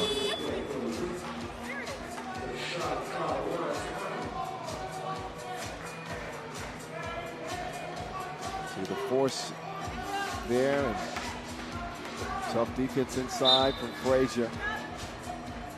Substitution has to be made. Beneskina will come in for Frazier. I'm guessing that shoelace untied. Okay, shoelace untied. Hezzy. Oh, AC off iron. 10-7, Netherlands. Back with the Wilson. Ilsa out. Larcha. Beneskina. Punished as soon as he gets into the game. Look, you knew the Dutch were going to go after her. They got a game plan, and they know if Beneskina is out there, she's undersized, so they post up the first player that she's guarding. Leads to a foul. Beneskina right back to the bench. Beneskina took one in the chops. She comes in the game and gets hit in the face and then has to go have a seat. She says, I'm not your punching bag.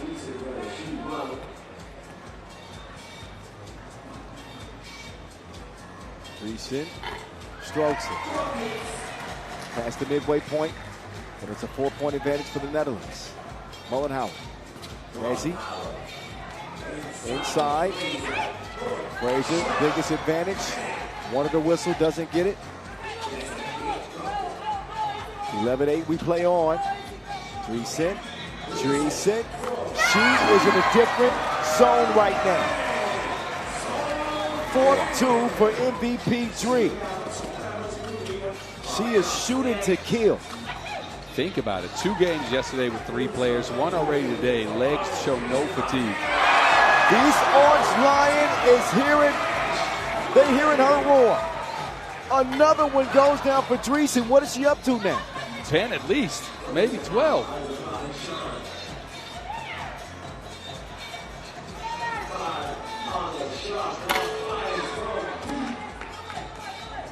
She is the Lion Queen. Oh my God. That almost went down too. What? Oh my goodness. Dreesen having a seat. 15-8. She is playing out of this world right now. 12 points in the game. And she's getting another new nickname. It's MVP Dree, the North Star, and the Lion Queen. Oh boy. So we call her Nala from now on? Oh no, I got something for her. Just wait. All right. She's not done yet. All right. Man, what a performance. At this stage, playing with 3. This is incredible. 7-point lead for the Netherlands as Nortje Dreesen has put the team on her back. No Evelyn Lutje Schiphold, who suffered a knee injury, forcing the Netherlands to play with 3. They won a U23 World Cup a few years back with 3, and they are in line to win a Champions Cup with no substitute.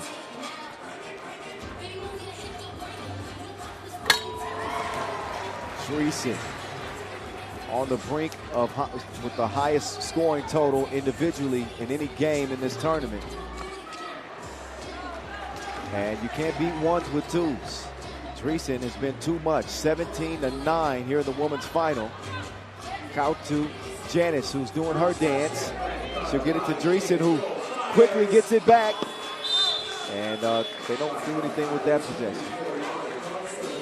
But a comfy advantage for the Netherlands.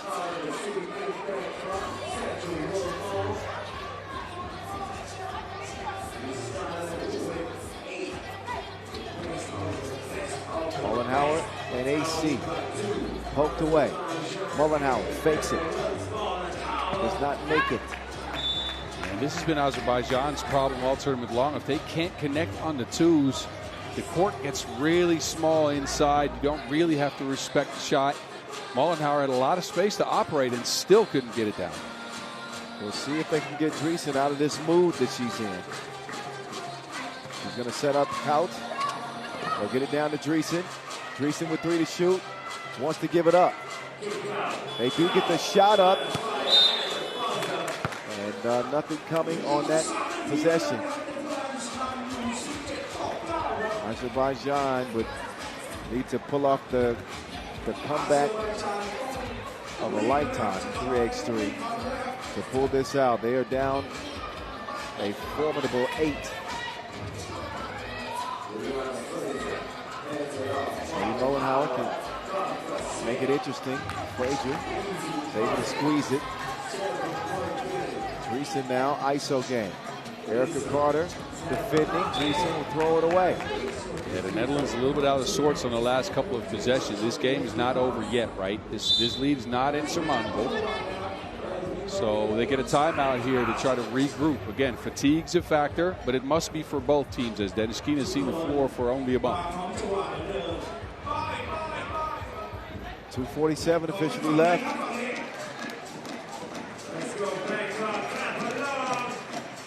A reminder, winners of the Champions Cup this year qualify directly to the 2027 Champions Cup, as well as the World Cup and the Cup-designated OQT for the Olympics in 2028. Massive stakes here in 2026, and so far the Netherlands have stepped up.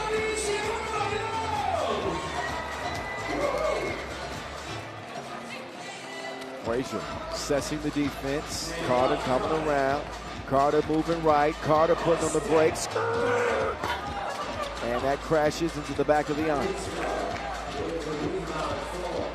Woodstruck all alone. Kout, 2 ball on the way. Nobody able to put the round thing in the round thing really outside of Dreesen. Woodstruck will get a chance at the stripe as the 7th foul is called on Azerbaijan. Yeah, gets locked up with Carter. Goes up with the shot, but it doesn't matter. Any foul at this stage of the game for Azerbaijan would have meant the Netherlands taking 2 free throws.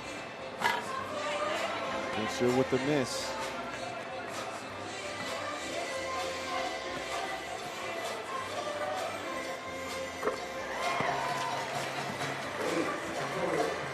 (18-10). 1 of 2 at the stripe.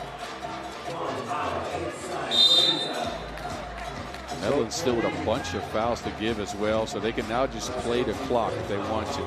They expend one here to keep Frazier away from a post-up. Well, they keep going to Frazier, and Netherlands only have 3 fouls.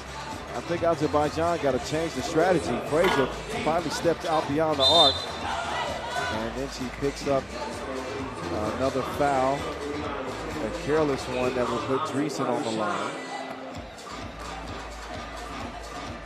What's Dreesen up to now? 14 or 15? We need an update on her performance. 14 is the high in this tournament. She's got a chance to go past that. The missed free throw there. She doesn't play for the stats or the records, though. She does not, but it's good to have her in this form on the team for the Dutch, right? Dreesen, 14 points. Make that 15. Highest individual scoring effort in the tournament. She saved her best for last. She's locking up defensively too. They're going to challenge this out of bounds. Nope, not yet. 2:01 left on the game clock.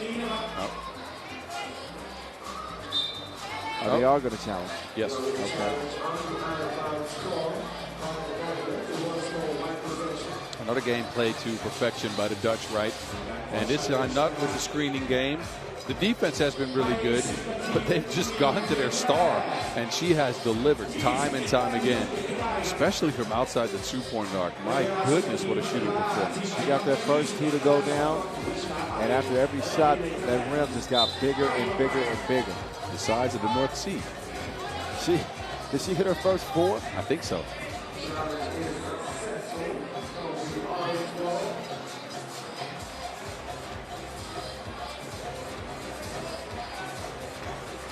And challenges, I guess, 1. Yeah. The Netherlands will get it. They'll leave it up to Driesen. On the drive, Ilse Kout can't knock him out. She'll drive, she'll kick. Boonstra all alone, won't go. Rebound to Frazier. Erica Carter slow to her feet. Mullenhauer keeping a handle on it. She'll get it from Frazier. Up fake, beat up. Driesen has it, minute 30 to play. Can she end it from 2 range? Has not taken one. She's let her teammates get involved. But I think this is Dree's show to close. Ilse Kout, another look and another miss. Ilse hadn't scored in this game, hasn't had to. Mullenhauer gets the score. 70 seconds left in this game. Driesen's going to have to put this away, it seems. Crossover, Dree stepping through. Wild pass thrown out. Maybe a little bit out of gas, but that's understandable with no sub. It sure is. And look, the Dutch aren't getting the right looks, right? Don't get it twisted. The last couple of shots they've gotten were wide open. They just haven't been able to knock them down. Carter. Mullenhauer, no. Janice to Ilse. Back to Janice. That will give the Netherlands game point. Frazier. This is the shorty. Fouled on the tip, however. 4th on the Netherlands, not that that matters now. I think on the standard of excellence this program's been building over the last year and a half. World Cup winners, Europe Cup winners, but from the same group also a World Cup Under-23 victory and now a Champions Cup win likely with 32 seconds on the clock. They're starting to build, dare I say, a dynasty. You start comparing their body of work in these last couple of years to some of the great teams and organizations in women's 3x3. When you talk about France and the early Russia 2017 team. It's Janice Boonstra putting this game on ice. The Orange Lions, Netherlands, never doubted themselves, even losing Evelyn Lucia-Schipholt. They get it done with 3. The true definition of 3x3. What a gutsy performance. Champions Cup champions 2026, the Netherlands, led by MVP Dree. Yet again, they do it over Azerbaijan. Just incredible from start to finish. All smiles for coach Maxime Kovacevic as well as Evelien Lucia-Schipholt and Lotte van Kruijsen, who is the substitute going into this tournament. They brought her in case of injury beforehand. Well, that injury happened during. Did not matter. They played perfect 3x3, especially today. Outstanding, outstanding job. And credit to Azerbaijan, too, with 2 huge shocks for them beating Spain and also the United States and getting to the final here. So they represented well. Want to give them their props, but right now the spotlight belongs to one player and one player only. That is Nortje Driesen with 15 in that final win for the ladies. Enzo is center court with Miss Driesen. Let's hear her thoughts now. Team Netherlands, congratulations. Capturing the title here in Bangkok. 2026 Champions Cup winners. I'm with Noortje Driesen of Team Netherlands. Noortje, in the semifinals, you scored 11 points. In this game, we need to verify, but I think 15 or 16 points here in the final against Azerbaijan. How do you do it? How do you prepare yourself for big moments like this? I mean, it's so nice to play here. And I mean, this tournament, one of our players got injured, which made it super difficult for us and season really important for us. It was tough to play with 3, but we know we could do it with 3. And I mean, we did it for 8 also. You know, last year you guys were not even at the Champions Cup, but now you're here. You did mention you only played with 3 players. You survived everything, won most of your games on the way to the title. Now, by winning here, you've earned spots at the World Cup next year, the Champions Cup next year, so you guys are going to be back, and of course, earned a spot at one of the OQTs for LA 2028. But through all that, you played, of course, without any sub. Ilsa, of course, and Janis. What's your message to your teammates who survived this challenge with you here? I don't know how they did it. I don't know why I did it, but it was tough. But we just did it together, and it was just we did a good job. Okay, finally, what's your message to the fans here in Bangkok? Yeah, thank you everyone. It was really amazing. Noortje Driesen, Team Netherlands. Congratulations. Noortje getting some love from her big bro, Jan, as they will also be podium bound. 3rd place for the men, 1st place. Good. I was just clearing my throat. Yeah, there you go. For the women, the Lion Queen leads the way, and her team will be crowned once we finish our men's final. One final look at the highlights in this one. It was all gas, no brake pads for Noortje Driesen and the Orange Lions. And while Azerbaijan had proven to be a Cinderella story on a miracle run, they just could not contend with the heater that Noortje Driesen was on. She was absolutely in a different world. She was 4 twos and incredible performance. She was in her bag, but all the Dutch team says to Gemini because they were on the gas pedal. It is back. Save some for the men's final too. All right. All right, enjoy the rest of the highlights. We're going to see who takes the men's final. Will the USA crown themselves champions for the first time, or will it be Spain? We'll find out.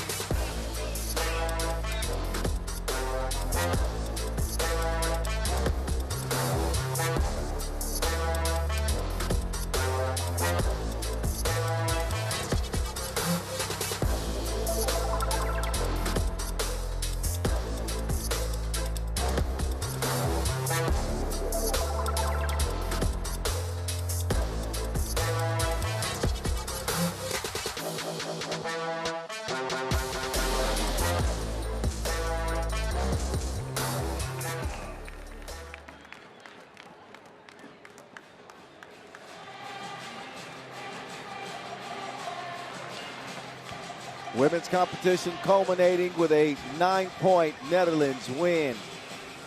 Champions Cup champs for the ladies in the men's bracket on this final day. USA edging Serbia in their semifinal to emerge to this final. And Spain topping the Netherlands 20-15, who have made use of their second life. And now have advanced here to the final. Two sizable teams, really good rebounding team with the USA as we look at them by the numbers. Who do you think has the edge, strategy-wise, personnel-wise, if there is an edge that exists? If you think about strategy coming in, the USA showed us really good defense in their game against Serbia. They locked down the Serbians, and they got just enough offense to get the job done. On the other end, Spain. Did you do that on purpose, just enough? No, I did not. very good. Yeah, that's a good one. Thank you for letting me know. Anyway, Spain did the same thing, right? They locked down the Netherlands, but they sprinkled in a lot more offense based on that pick and roll that they kind of brought closer to the basket with Adekochea and whoever, and they scored continuously out of that. I think Spain has the advantage because of just that, although the USA has the athleticism to maybe challenge it. I'm curious to see, though. And the physicality and strength with the addition of Riley Batten to the team this year. Caden Pierce playing on the senior level with his big bro, Justin Pierce. And returning from last year's squad is James Parrott, who has rediscovered his shot. Come on, smile for us, James. You're on camera. Come on. Never mind. There, Parrott coming in focused and ready. United States trying to add another medal to their cabinet. In front of a nice crowd, too, here. Yeah, and with all due respect, look, this is a new-look Team USA, so what an improbable victory it would be for them to take the Champions Cup first place here. I think if USA won this, this would be the most improbable roster that they've ever won a major cup or tournament with. Yes, definitely. But they've grown, they've gelled throughout the tournament. They've found ways to get better, specifically on defense. That performance against Serbia was really special, but this Spain team really surprised me against the Netherlands. Once the two ball started trickling in for them, all the spacing in the world is what they needed. And Guim Exposito's defense, I want to shout it out. I know we've done this in the past. The man is a gifted defender. He was tasked with not only guarding Worthy, but also Mark the Balkan, and he got the job done. Absolute menace, pest on the defensive end. And then you got to worry about containing that monster in the middle, Ivan the Destroyer, who has not been stopped throughout this tournament to the tune of 8 points a game.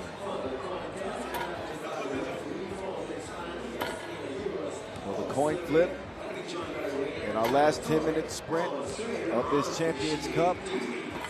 To determine the opening possession, our officials are in place.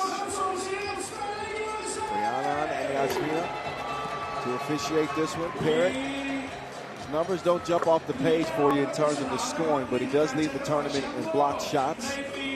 Probably dunks too. No, never mind. Adekochea probably has that number. Or not. Oh yeah, true. So maybe he's got a big game in store. But we've seen this American team gel as they play. Not a whole lot of prep time, a short camp, and again, 3 new faces on this American national team this year. So you temper your expectations. You expect to win, but you temper your expectations given the circumstance. And yet I think they've exceeded expectations so far with a brand new roster. They have, and I'll give a shout out to the player I think that's got the job done, and that's one of the big reasons why. We've talked about Parrott, we talked about Batten being a nice new piece, but Caden Pierce, his defense, but mainly his rebounding, the threat he is at the rim has been incredible. Against Serbia even, 7 boards. Another big rebounding performance for him to get his team a bunch of extra possessions. 3 offensive. Watch out underneath that basket, Spain, because that man's coming in here to snatch it. USA start with the Wilson in hand. This is it. Men's final here at the FIBA 3x3 Champions Cup 2026. James Parrott lets it fly. Off iron to go into Guim Exposito's hands. Spain here, courtesy of their world title at the World Cup last year. USA men here by ranking. And a reminder of the journey of this Spain team who emerged somehow out of a 3-way tie from group play because of the biggest shock of the tournament, Thailand, pulling off a massive upset over Lithuania, which got them here to day 3, and they've made the most of it. Oh, get out of here. Justin Pierce with some strong defense on Adekochea. He might not have the strength, but he's got the length to stick with Adekochea. They're about the same size. He's got long arms. Good block. Way to start for the USA, setting the tone defensively. They're going to try to make life as difficult as possible on Ivan the Destroyer. DDB now making James Parrott, never mind. James Parrott with the defense painted on him. He put one between his eyebrows. One zip Arcochea versus Batten. Now Parrott taking a bump on his way to the rim.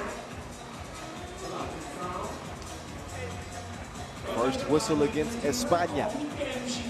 Watch out in this game, because at the World Cup, DDB had been quiet until the finals. He has been quiet here, and it's the finals. True. That man went ballistic at the World Cup final. 12 points in that gold medal for Spain. I have to think back. Did they go through the USA? Check. In a quarterfinal, something like that? I'll go check on that. Anytime. James Parrott. Probably won a bucket. He's got another one. Exposito doing a great job with his eyes there. Looking the defense off. And quick hands. Steal. Deal. DDB. Bringing the base. Underneath. 3 up.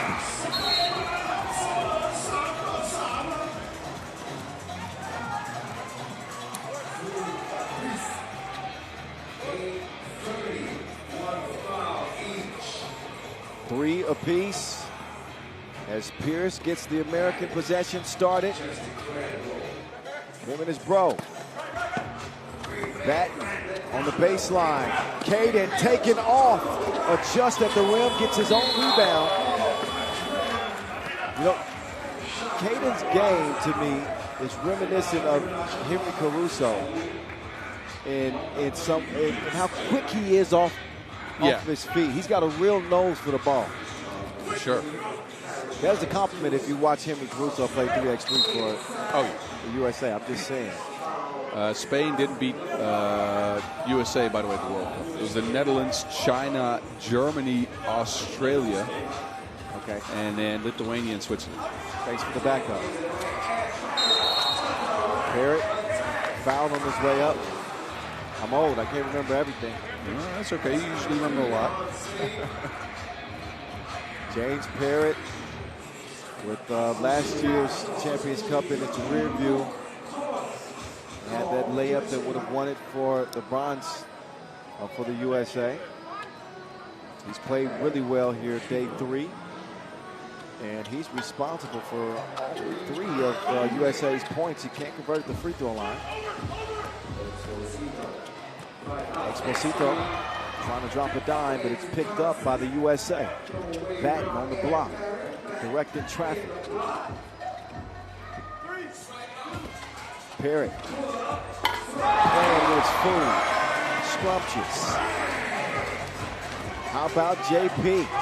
All 5 for the USA. He's going off. There's a wet ball from Exposito. The Bandit stealing the momentum back. Batten leaning into a 2 attempt late in the shot clock. All fire, it'll go. Arcochea will not get a dunk. Instead, he's whistled for an offensive foul. Yeah, he used those broad shoulders to get Justin Pierce out the way. You can see it there. Just spins around him, grabs him, and throws him to the floor. So Justin Pierce 2, Arcochea 0. Well, yeah, there you go, main defender. Oh, Pierce lost his footing.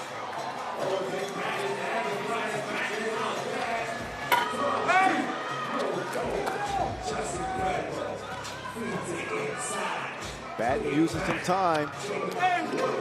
Batten, big body on the baseline, pass to Destroyer.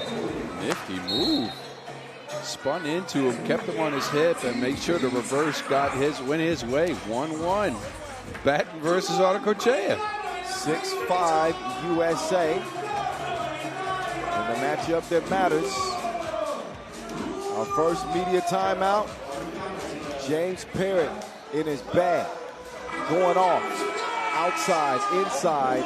However you want it, he can give it to you.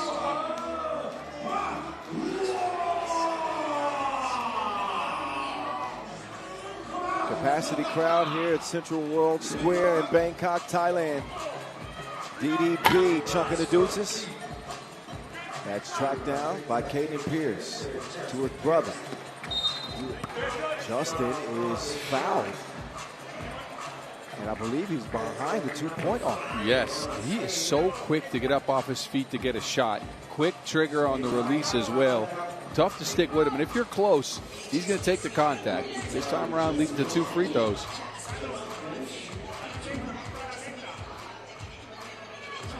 Here's who starred on London, USA. The 2025 campaign that saw them pick up a Masters title, I believe in Beijing. He was MVP of that tournament.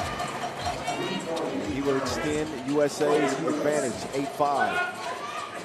Silent assassin Carlos Martinez to the rack, and contact up top, it appears, from Caden Pierce.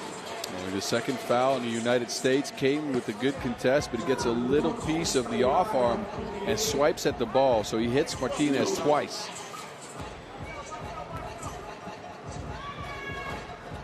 And Martinez is going to hit the free throw. Pierce fouled again behind the 2-point arc. Smart play by him. He knows Gwyn Exposito is chasing him over the screens. Gwyn is always very physical on those chase downs, and he rises up on the spot, takes the contact on the hip, and earns himself another trip to the free throw strike. Yeah, part of what makes Exposito a great defender is that, you know, he gambles a lot, but he's right more than he's wrong. Yes. He's been wrong a couple times early in this game, as Pierce will make it 9-6, eyeing his second free throw. Hey, you know where shooters get their rhythm. Yeah, at the free throw strike. At the strike, yeah. Pierce with 3, make that 4.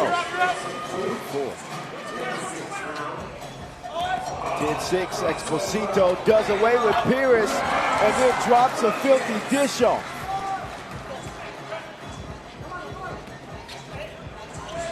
Pierce, no.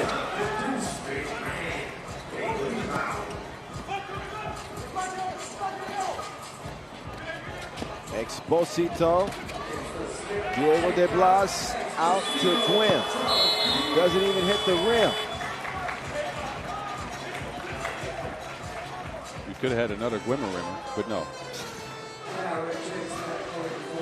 He'd have to hit the rim for that, right? Yeah. Under 6 to play, Parrott back in control with the Americans in front. Parrott, ball fake, drops it off back, easy breezy. Spain's getting hit with a dose of their own medicine here. Pick and roll, right? Yep. De Blas, met on the top flow by top flight security. James Parrott with 8 blocks in the tournament. He received the pass but won't finish the layup.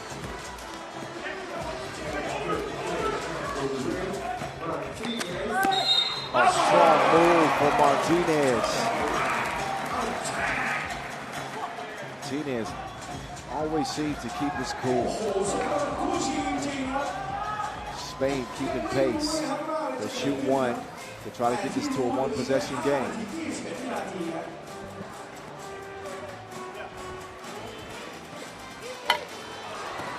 No go. Offensive rebound. They'll attack again. Another miss. Pierce. Batten.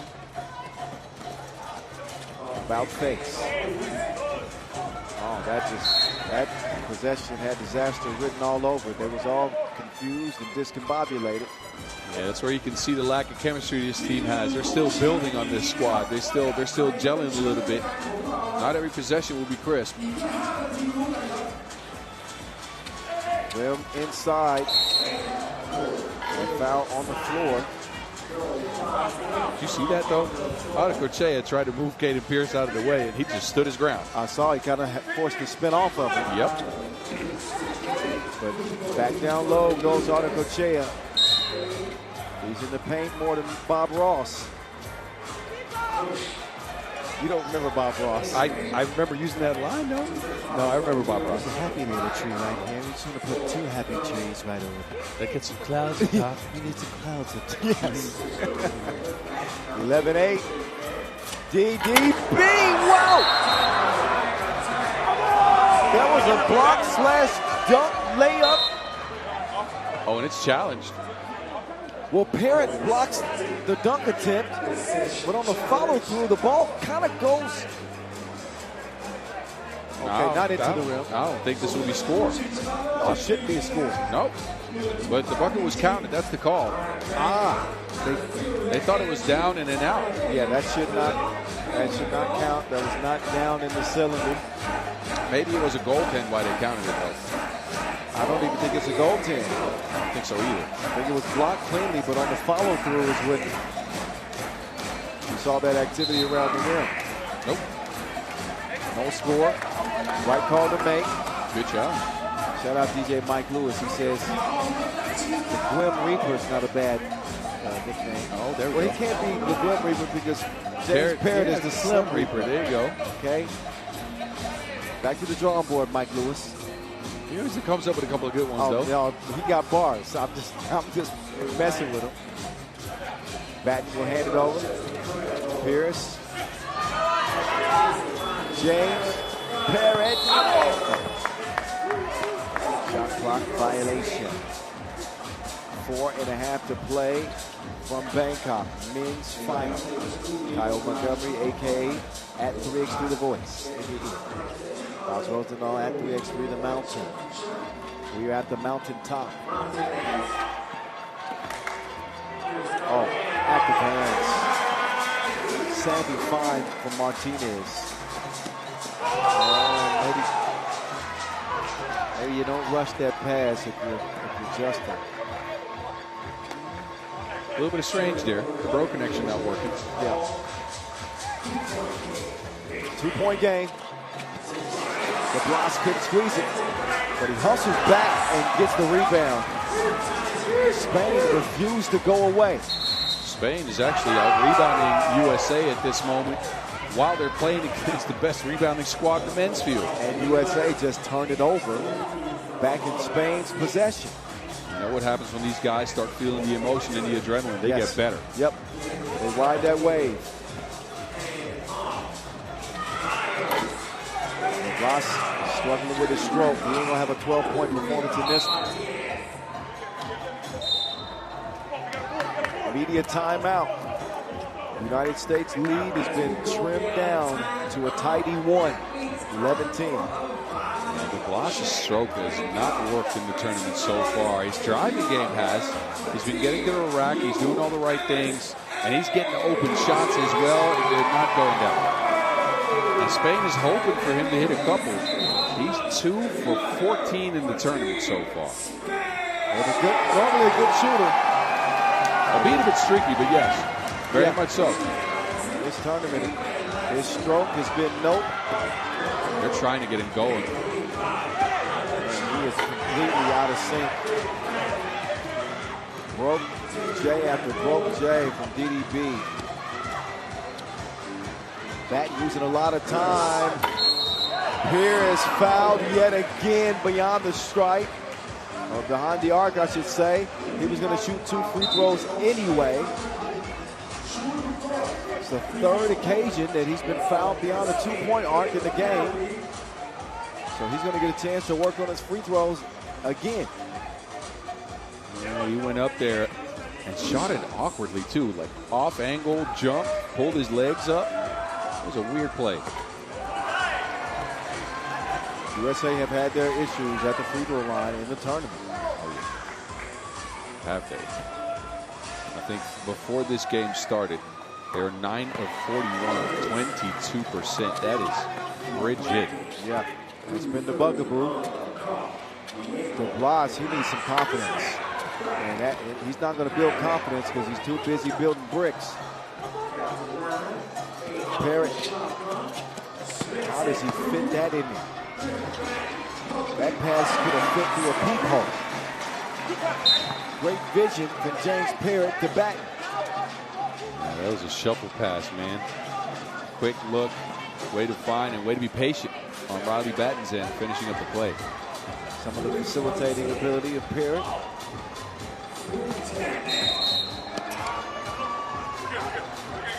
Will took off on him like he heard a starter pistol. Nothing that Justin could do except buff him. And put the World Cup MVP on the charity line. Is that DeAndre Jordan up there?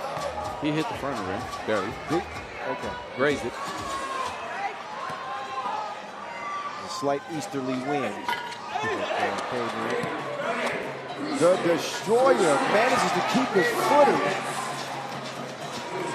And 11-13 is the result. Pierce to the baseline. Now to Caden. CP delivers. Loose. No. Spain's two-point shot is fully absent from this one. Oh, Pierce to Pierce. Is that back rebel? And Grimm is going to get the whistle against Pierce.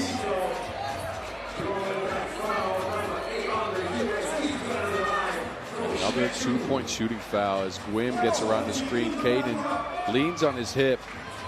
He goes up with the shot smartly.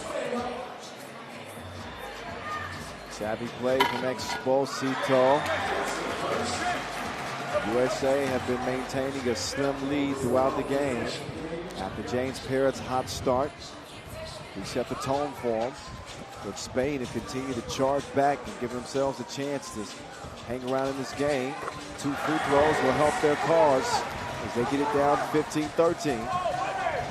Parrott. Up top! Oh, yeah! Caden Pierce and then JP. The Americans putting on a show. And it's all on the top floor. This one's sweet, and the Pierce dunk was sweeter. What a display of athleticism. De Blas, time winding down. Parrott now. And it's back.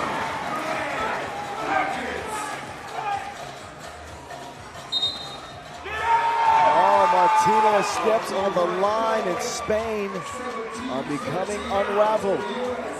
The pick and roll game's not working. The shot from the outside's not falling. They can't get it to Articoche under the basket. USA has scouted Spain and have snuffed out their game plan. Well, look, outside of the fact that the 2 balls they're getting are open and they're just bricking. They've had the looks. They've had the looks. When they watch the film of this game, no matter how it turns out, they're going to see all the opportunities that they missed on. Let's take another look at this filth right here. Man, he chose violence. Caden Pierce with a massive punch for the USA.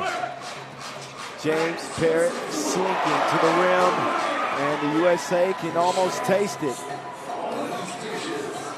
Martinez with a response with a 2-possession lead. Oh, looks like Esposito might have dislocated a finger or something. Yeah, he pulled it back in and he's shaking it off, it seems like. Those are painful. Well, he's on the court. Parrott is off the court, as is Carlos Martinez, but the ball is up top for Gwim Exposito.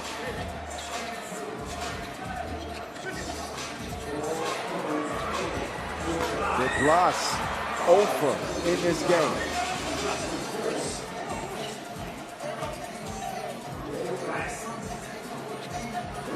Pierce, no. What a hustle. He saves it to his brother. Oh, but he throws it away. Way to keep the possession there, but just rushing it to try to get another easy bucket. Batten wasn't ready for it. They were looking at each other and he passed it next to him. Miscommunication. A little bit of a misstep for the USA. Not fully safe yet. A minute 17 left. Both teams in the penalty. But an 18-14 advantage for the USA. And look, with the shot quality Spain is getting, which I think is really high from outside the arc, anything's possible. But DDB needs some life. He needs to wake up. He needs to eat some paella or something else. Some tapas. Give me something. Caden Pierce went up tapas on them. Oh, no. Oh, no. Just over minutes ago. Los, iron a two. High rebound. Artecochea tips it out, and even with the length of the blouse, he couldn't track that down.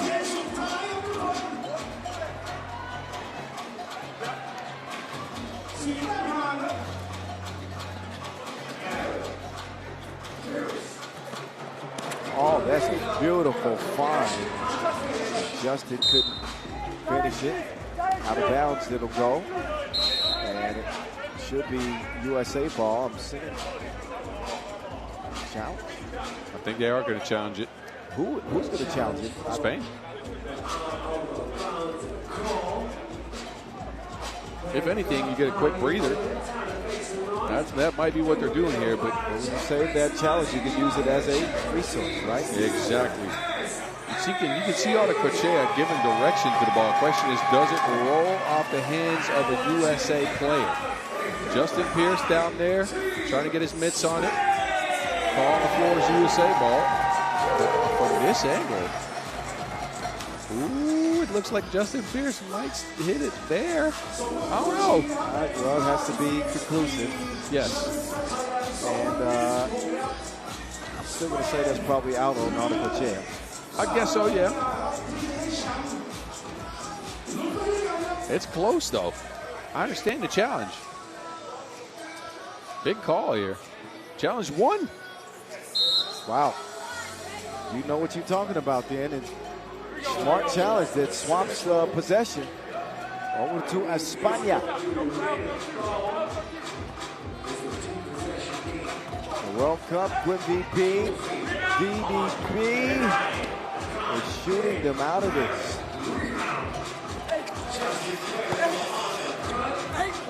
Justin back up to the line. The USA have done what it takes. Not the prettiest game, not exactly a free-flowing kind of game. Some highlights for sure. But Justin Pierce has spent a lot of time at the free throw line. And not exactly successful at the stripe much. As he will hope to split a pair again. But again, the mistakes and the missteps and the blemishes don't matter. They've managed a 4-point lead. And it's one of those days for Spain, or at least one of those games, they cannot hit a shot to save themselves. Parrott, quick elevation off the baseline. Parrott with 7 points, scored 5 early for the USA. He's getting some get back from last year. Filling up the stat sheet. Blocking shots, deflecting balls.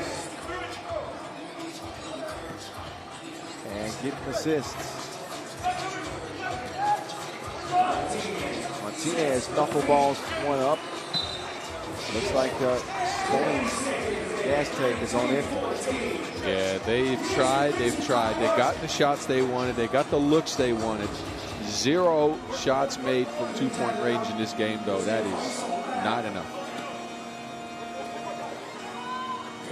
Justin Pierce now with 15 seconds to go. USA looking to salt this one away.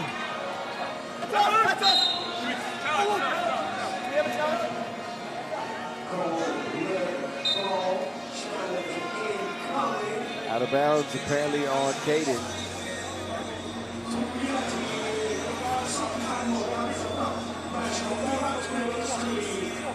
Out of bounds challenge.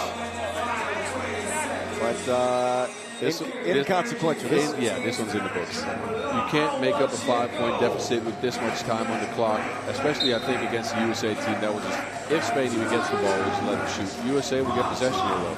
And this is one that they're going to be proud of. Jimmy Fredette, Jay Jennings, and of course Coach Kareem Maddox, and putting this new team together and putting it and leading them to a Champions Cup win.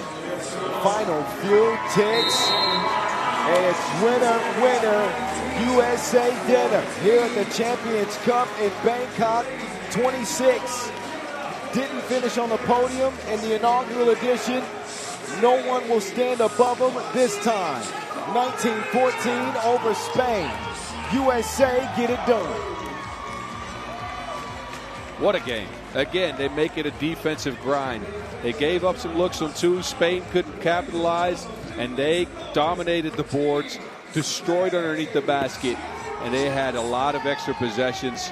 Well played game from the United States of America. Congratulations to both of the teams. As Spain had an impressive run themselves out here. Enzo anxiously awaiting his interviewee, the new ad this year, the young, promising Caden Pierce, center court with Enzo now. Let's get it over to him and get Caden's thoughts.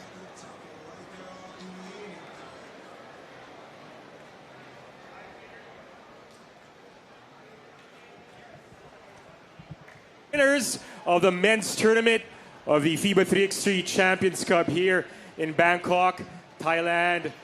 Caden, you guys had to climb through the rumble, so to speak, losing your first game, but you guys have peaked at the perfect time, winning here in the final. By winning here, you guys are already, you guys are already in the Olympics in 2028 as the hosts, but by winning here, you guys have also earned a spot at next year's World Cup and next year's Champions Cup. So how does that make you feel? It's an unbelievable feeling. Whenever you get to wear USA across your chest and play for your country, it just means a little bit more. And to do it with this group of guys and the entire USA basketball staff and committee, it's so special, and so happy we got out with gold.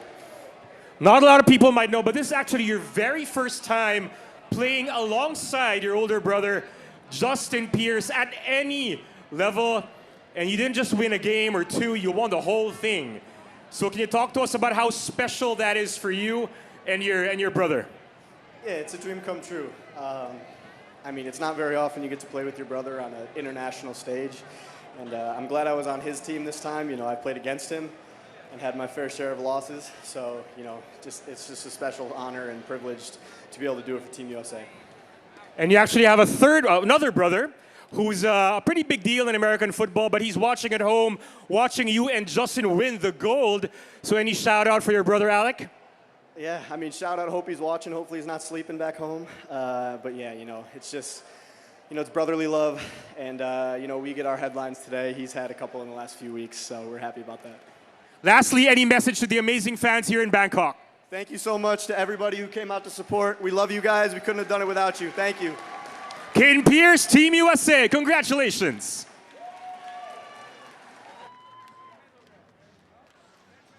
So the Pierce Bros connect for a Champions Cup title. Along with Riley Batten and James Parrott, they have got to be floating on cloud 9. James Parrott was the one that ignited the offense, connecting on a couple of 2 balls, and was on a 5-point run by himself.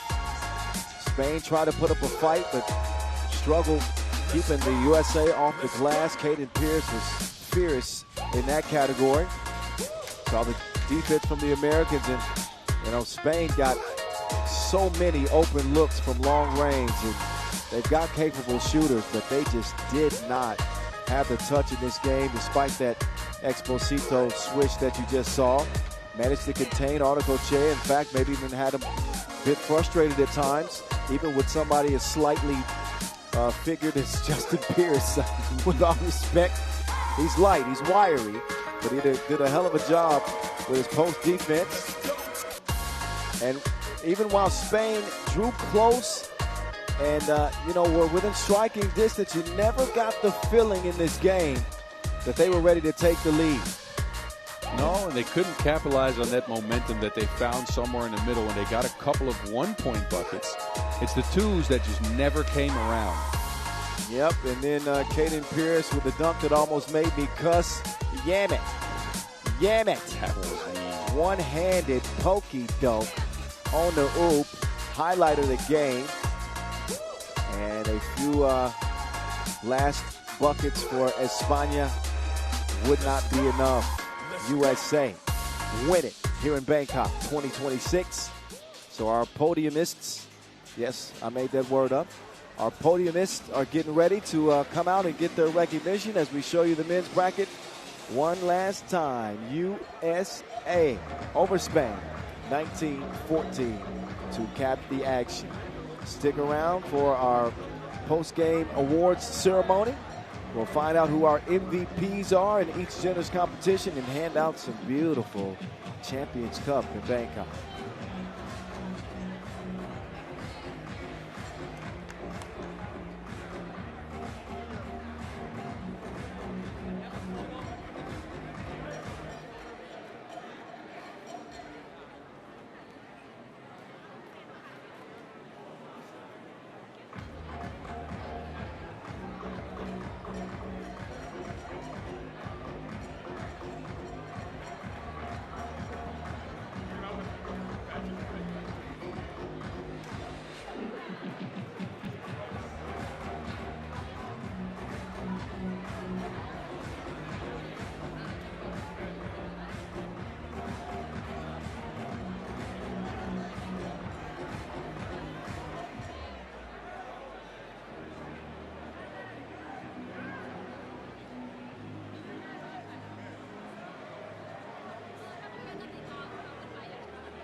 3x3 sponsor Red Bull Champions Cup 2026.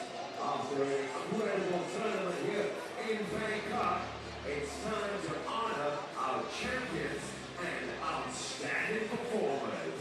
ขอต้อนรับเข้าสู่พิธีมอบรางวัลการแข่งขัน FIBA 3x3 sponsor Red Bull Champions Cup 2026 ครับ หลังจากที่เราได้ร่วมชมการแข่งขันระดับโลกมาตลอดทั้ง3 วัน ตอนนี้ครับถึงเวลาที่เราจะได้ร่วมเฉลิมฉลองให้กับทีมผู้ชนะและผู้เล่นที่มีผลงานอันยอดเยี่ยมของการแข่งขันในครั้งนี้แล้ว Please welcome the prize presenters for tonight. ขอต้อนรับแขกผู้มีเกียรติผู้มอบรางวัลทั้ง4 ท่านในสนามเลยครับท่านแรกครับคุณนิพนธ์ชวลิตวงศ์เทียนนายกสมาคมบาสเกตบอลแห่งประเทศไทยท่านที่2ครับคุณณัฐพลทีพสุวรรณอุปนายกสมาคมกีฬาบาสเกตบอลแห่งประเทศไทยและท่านที่3ครับคุณไบรอันอัลบากากรรมการผู้จัดการบริษัทเชโรเอ็นเตอร์เทนเมนต์และท่านที่4ครับคุณบริการเหลืองนิมิตาผู้อำนวยการฝ่ายการตลาดประเทศไทยกลุ่มธุรกิจ TCP ก่อนอื่นครับเราจะขอเริ่มต้นด้วยการมอบรางวัลผู้เล่นทรงคุณค่าประเภทหญิงขอต้อนรับผู้ว่าราชการ MVP ให้กับเราเรียนเชิญคุณมลิกา First, let's recognize our individual award winners to present the Women's MVP Award. Please welcome Mrs. Malika.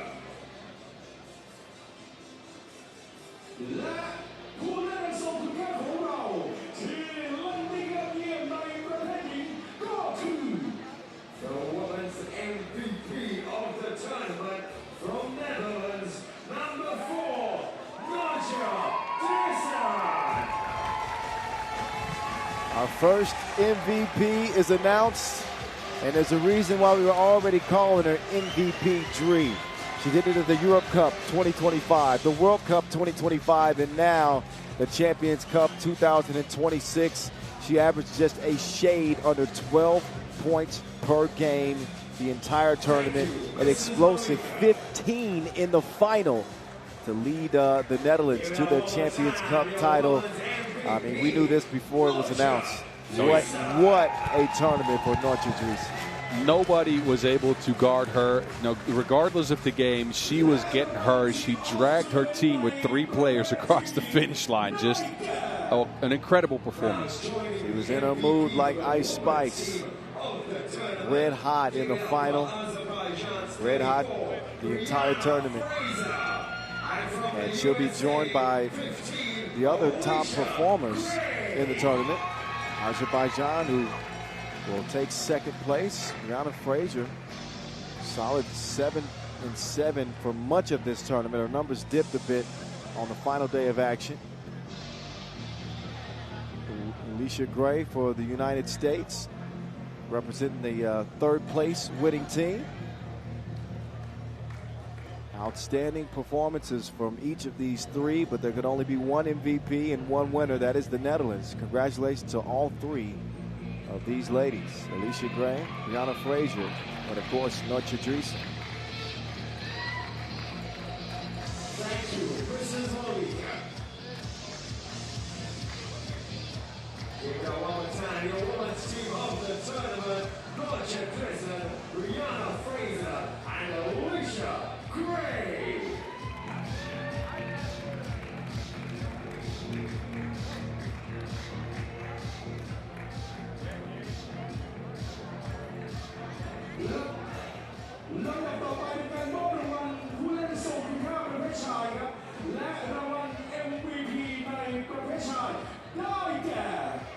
The men's MVP of the tournament from the USA, 13, Caden Pierce. So how about that? Caden Pierce making his national team debut. Finished with 4.5 points a game. We'll call it 5. Yeah. Did he top the rebounding charts for the tournament? I think so. Let me check. He averaged 6.6 rebounds. Him and Batten. Per game, the top 2 rebounders. A well-rounded debut for Caden Pierce. He had some highlights, didn't he, too? He had a dunk in the final that was wild. So he is going to be the Champions Cup 2026 men's MVP, and leading the USA to the title. Yeah, and it wasn't just the rebounding. He got 16 offensive rebounds. He got 6 dunks, 5 blocked shots, a couple of key assists in there as well. He did it all. You like this one. He was banging everything like he was walking in the dark. 6 dunks.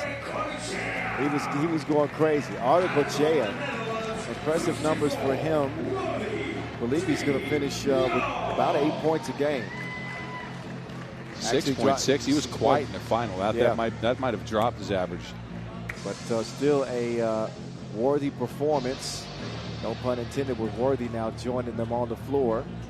As a member of the all-tournament team, your top 3 men's performers here in Thailand at the Champions Cup from Bangkok. MVP in the middle, Caden Pierce. Congratulations to these gentlemen. We'll see no more throughout 2026. Hopefully some more from Caden. We'll see. Well, all smiles. They are podium sitters in 2026 to start off the season.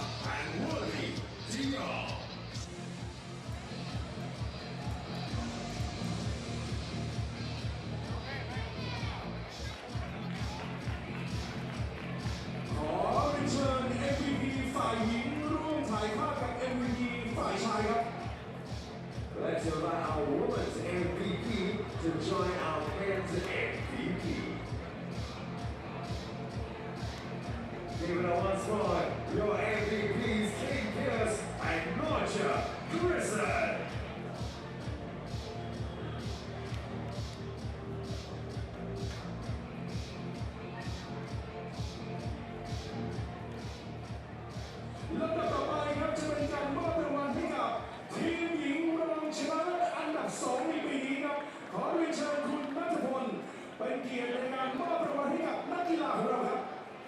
Next to present the women's second runner-up medals, please welcome Mr. Natapol.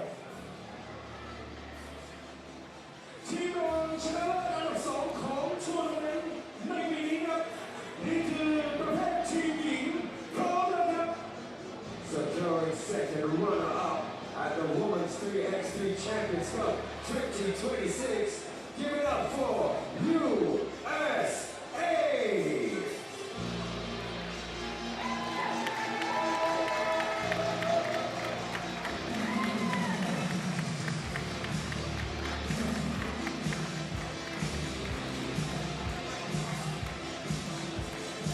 All right, as the teams start to be recognized, we start with the 3rd place winner, Team USA. Powerhouse represented by big-time players in the W. Overcame some physical confrontations to win a 3rd place spot here on the podium. Their first appearance at this event, and a reason for them to be proud. They played well, and hopefully after a nice ice bath and some treatment, Alicia Gray will be good as new. There's the bronze around their neck. Veronica Burton, Naz Hillman Baker, and Kira Austin. So the USA well represented on both sides. Same for the Dutch.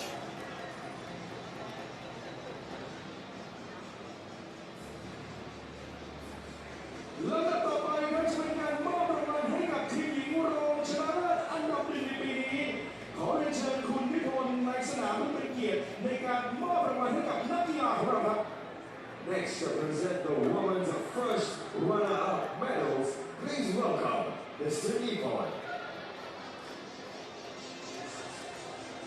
ทีมรองชนะเลิศอันดับ 1 ในปีนี้ก็คือ Securing first runner-up at the Women's 3x3 Champions Cup 2026.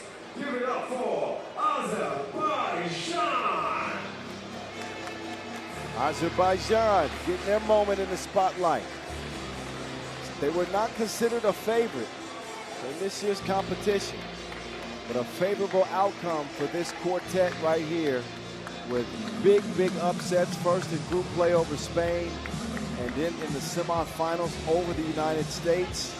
Did not have enough firepower to match up against Nortje Driesen and the Dutch in the final, but runners up for them. They are on an upward trend. The stock is rising for Azerbaijan. Silver at the Europe Cup a year ago. Second place here with the star Brianna Frazier in the middle, Erica Carter, Mullenhauer with a big individual performance on the final day. And they got some nice hardware around their neck to enjoy. Job fought well, and a medal well earned.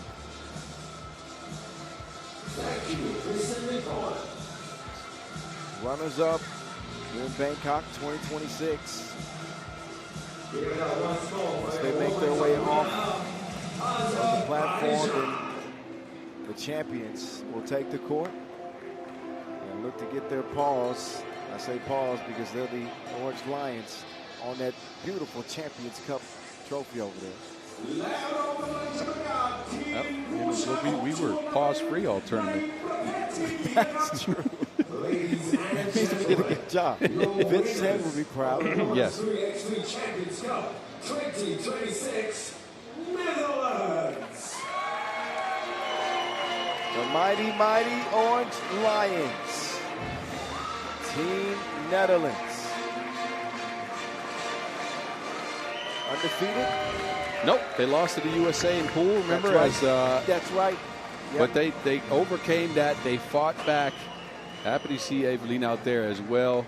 Hope that knee injury is not too bad. But look, these ladies fought and scrapped. They got the job done on the back of Nortje Driesen in offense. But the defense is what I got to give them credit for, especially today. They ground teams down to a halt. They came in with a perfect game plan. They played some of the most beautiful, most together 3x3 I've ever seen in my life. Telio Kovacevic is doing a heck of a job.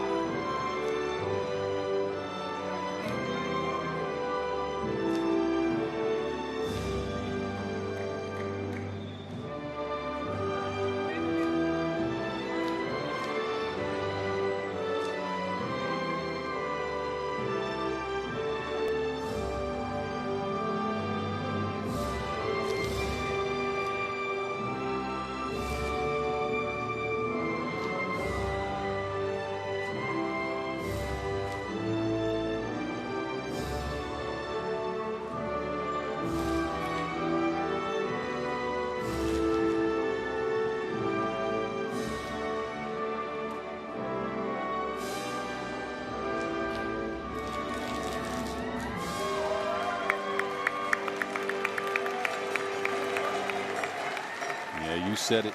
Credits to Coach Maxim Kovacevic, who has this group operating, has had this group operating for the last year and a half at incredible heights. They're winning everything. It is just incredible to watch. Congratulations to these ladies. Well played. As the trophy arrives, that's what you play for at this event. The FIBA 3x3 sponsor Red Bull Champions Cup. Champions in the women's division. Netherlands hold it up high. They did it with the odds stacked against them. No substitute, no problem. They were D-nice. I thought we were done with the jokes. Hey, Aaron, I said no substitute. When he was Key and Peele, he's the substitute teacher. Yeah, I know. You know a joke is bad if you got to explain it. No, they didn't have to explain it to me, but it was. I thought we were done. You caught me off guard. They were D-nice.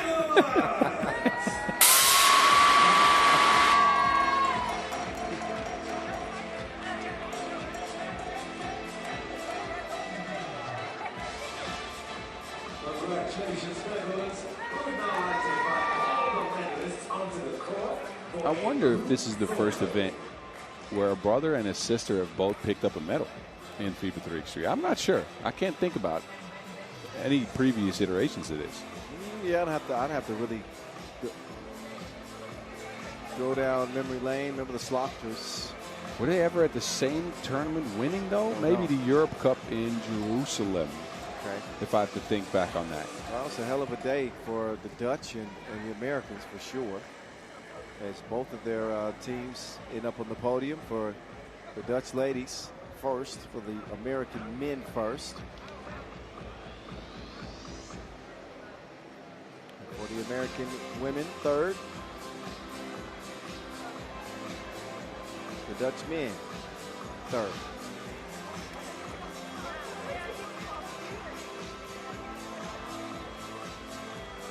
Congratulations, ladies.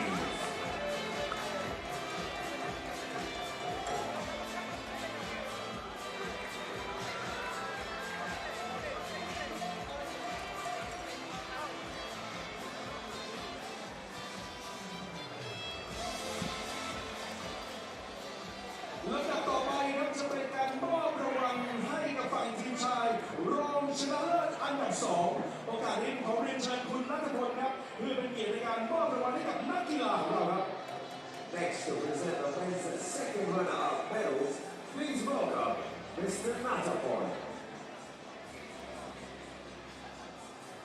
และทีมรองชนะเลิศอันดับ2ประเภททีมชายของทัวร์นาเมนต์นี้ก็คือ securing second runner-up at the men's 3x3 Champions Cup 2026. Give it up for Netherlands. Men's second runner-up, also known as third place, bronze in 2026. The Orange Lions, the Netherlands, have staked their place amongst the best in this competition over 3 days of play. As they were able to get the job done over Serbia in that third place game. They finished second in 2025. So back-to-back years that the Netherlands have proved to be among the cream of the crop. Roy de Dion, the leading scorer. He was outstanding in that third place game. Double-digit performance for him. Jan Driesen, Martin Balkanek, and Adrian van Tilburg. Nice little bronze necklace for them for their efforts this weekend.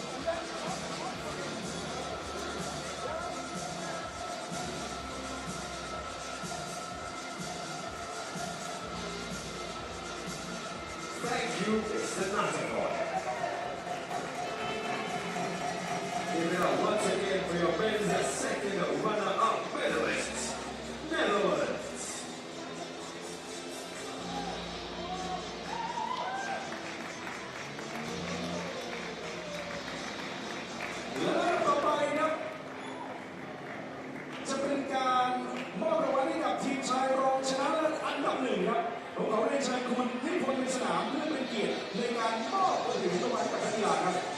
Next to present the men's first runner-up medals, please welcome Mr. Nippon.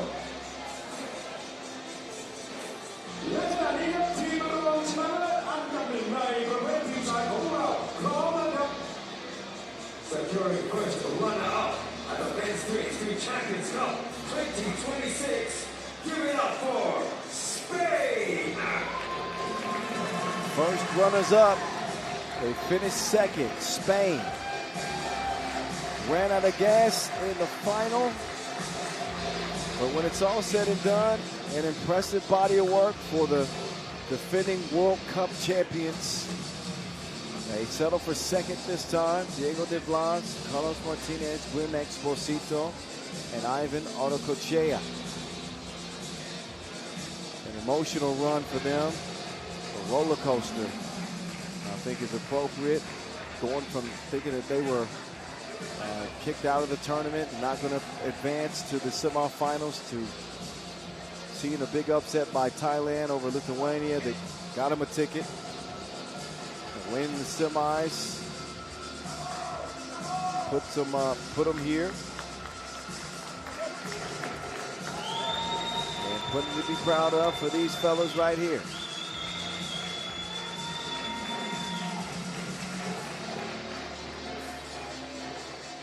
Thank you, Mr. Nippon.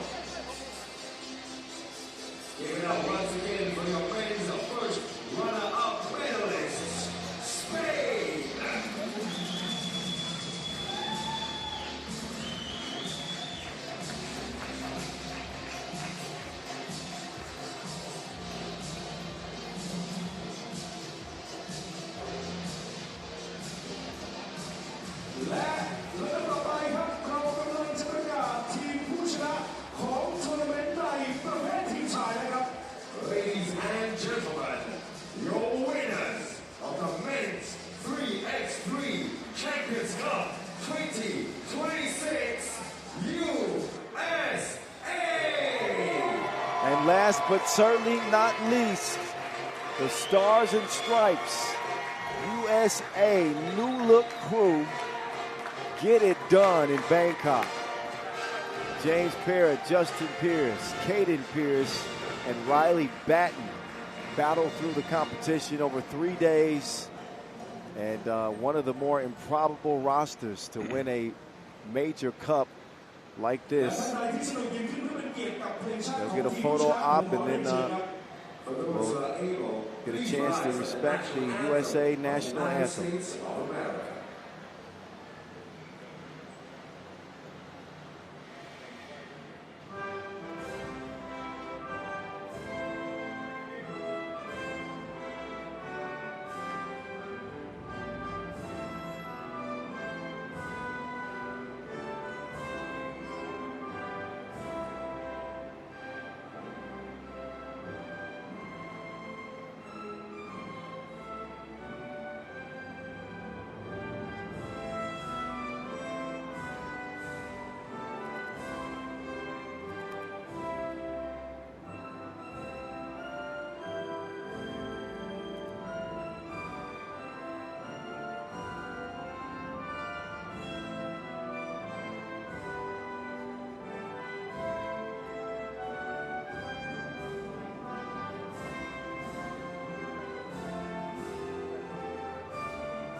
To present the winner's trophy, please welcome Mr. Brian.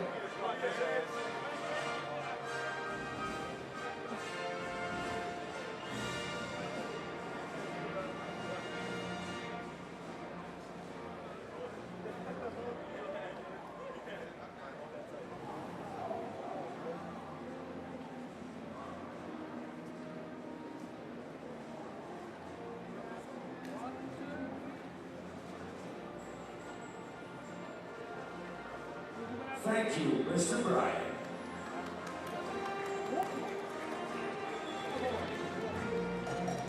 Ladies and gentlemen, once again, give it up for FIBA 3x3, sponsor Red Bull Champions Cup 2026 champions, USA!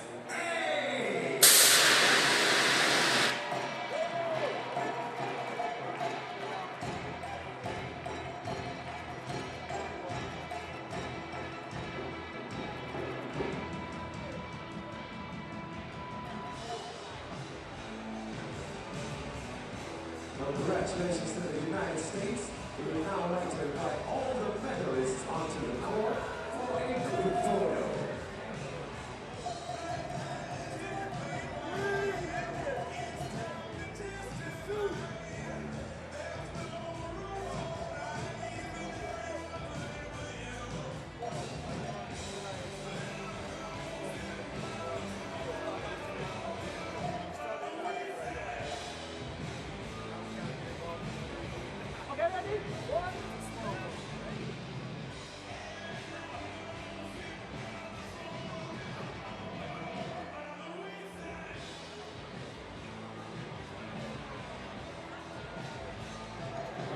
Congratulations to all three teams.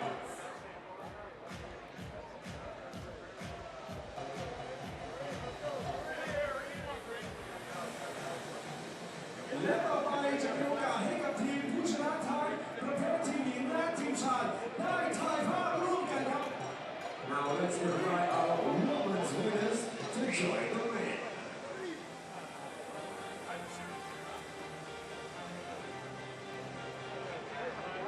Once again. Hurry! Hurry! The women's team is coming for a photo.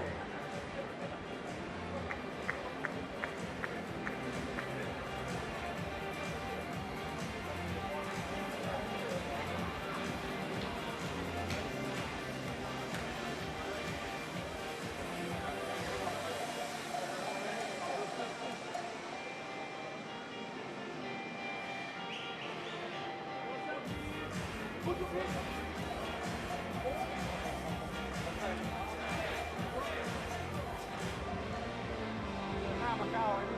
again, your winners of the FIBA 3x3 sponsor Red Bull Champions Cup 2026, United States and Netherlands. All right, the confetti is flying. That means it's our time to get up out of here. Congratulations to all of our podium sitters after this year's edition of the FIBA 3x3 sponsor Red Bull Champions Cup. You see the two teams holding the cup. Congratulations, Netherlands women, United States men. And a big congrats to our staff members, camera crew, production crew, everybody who had a hand in making this an incredible second edition of the Champions Cup. That goes for you, my partner in crime. Always fun on the mic. Great job, Boss Rosendahl, ladies and gentlemen, the mountain. Well, thank you, sir. And it's time for us to get out of here, huh? It is time for us to get out of here. I'm the voice of 3x3, Kyle Montgomery.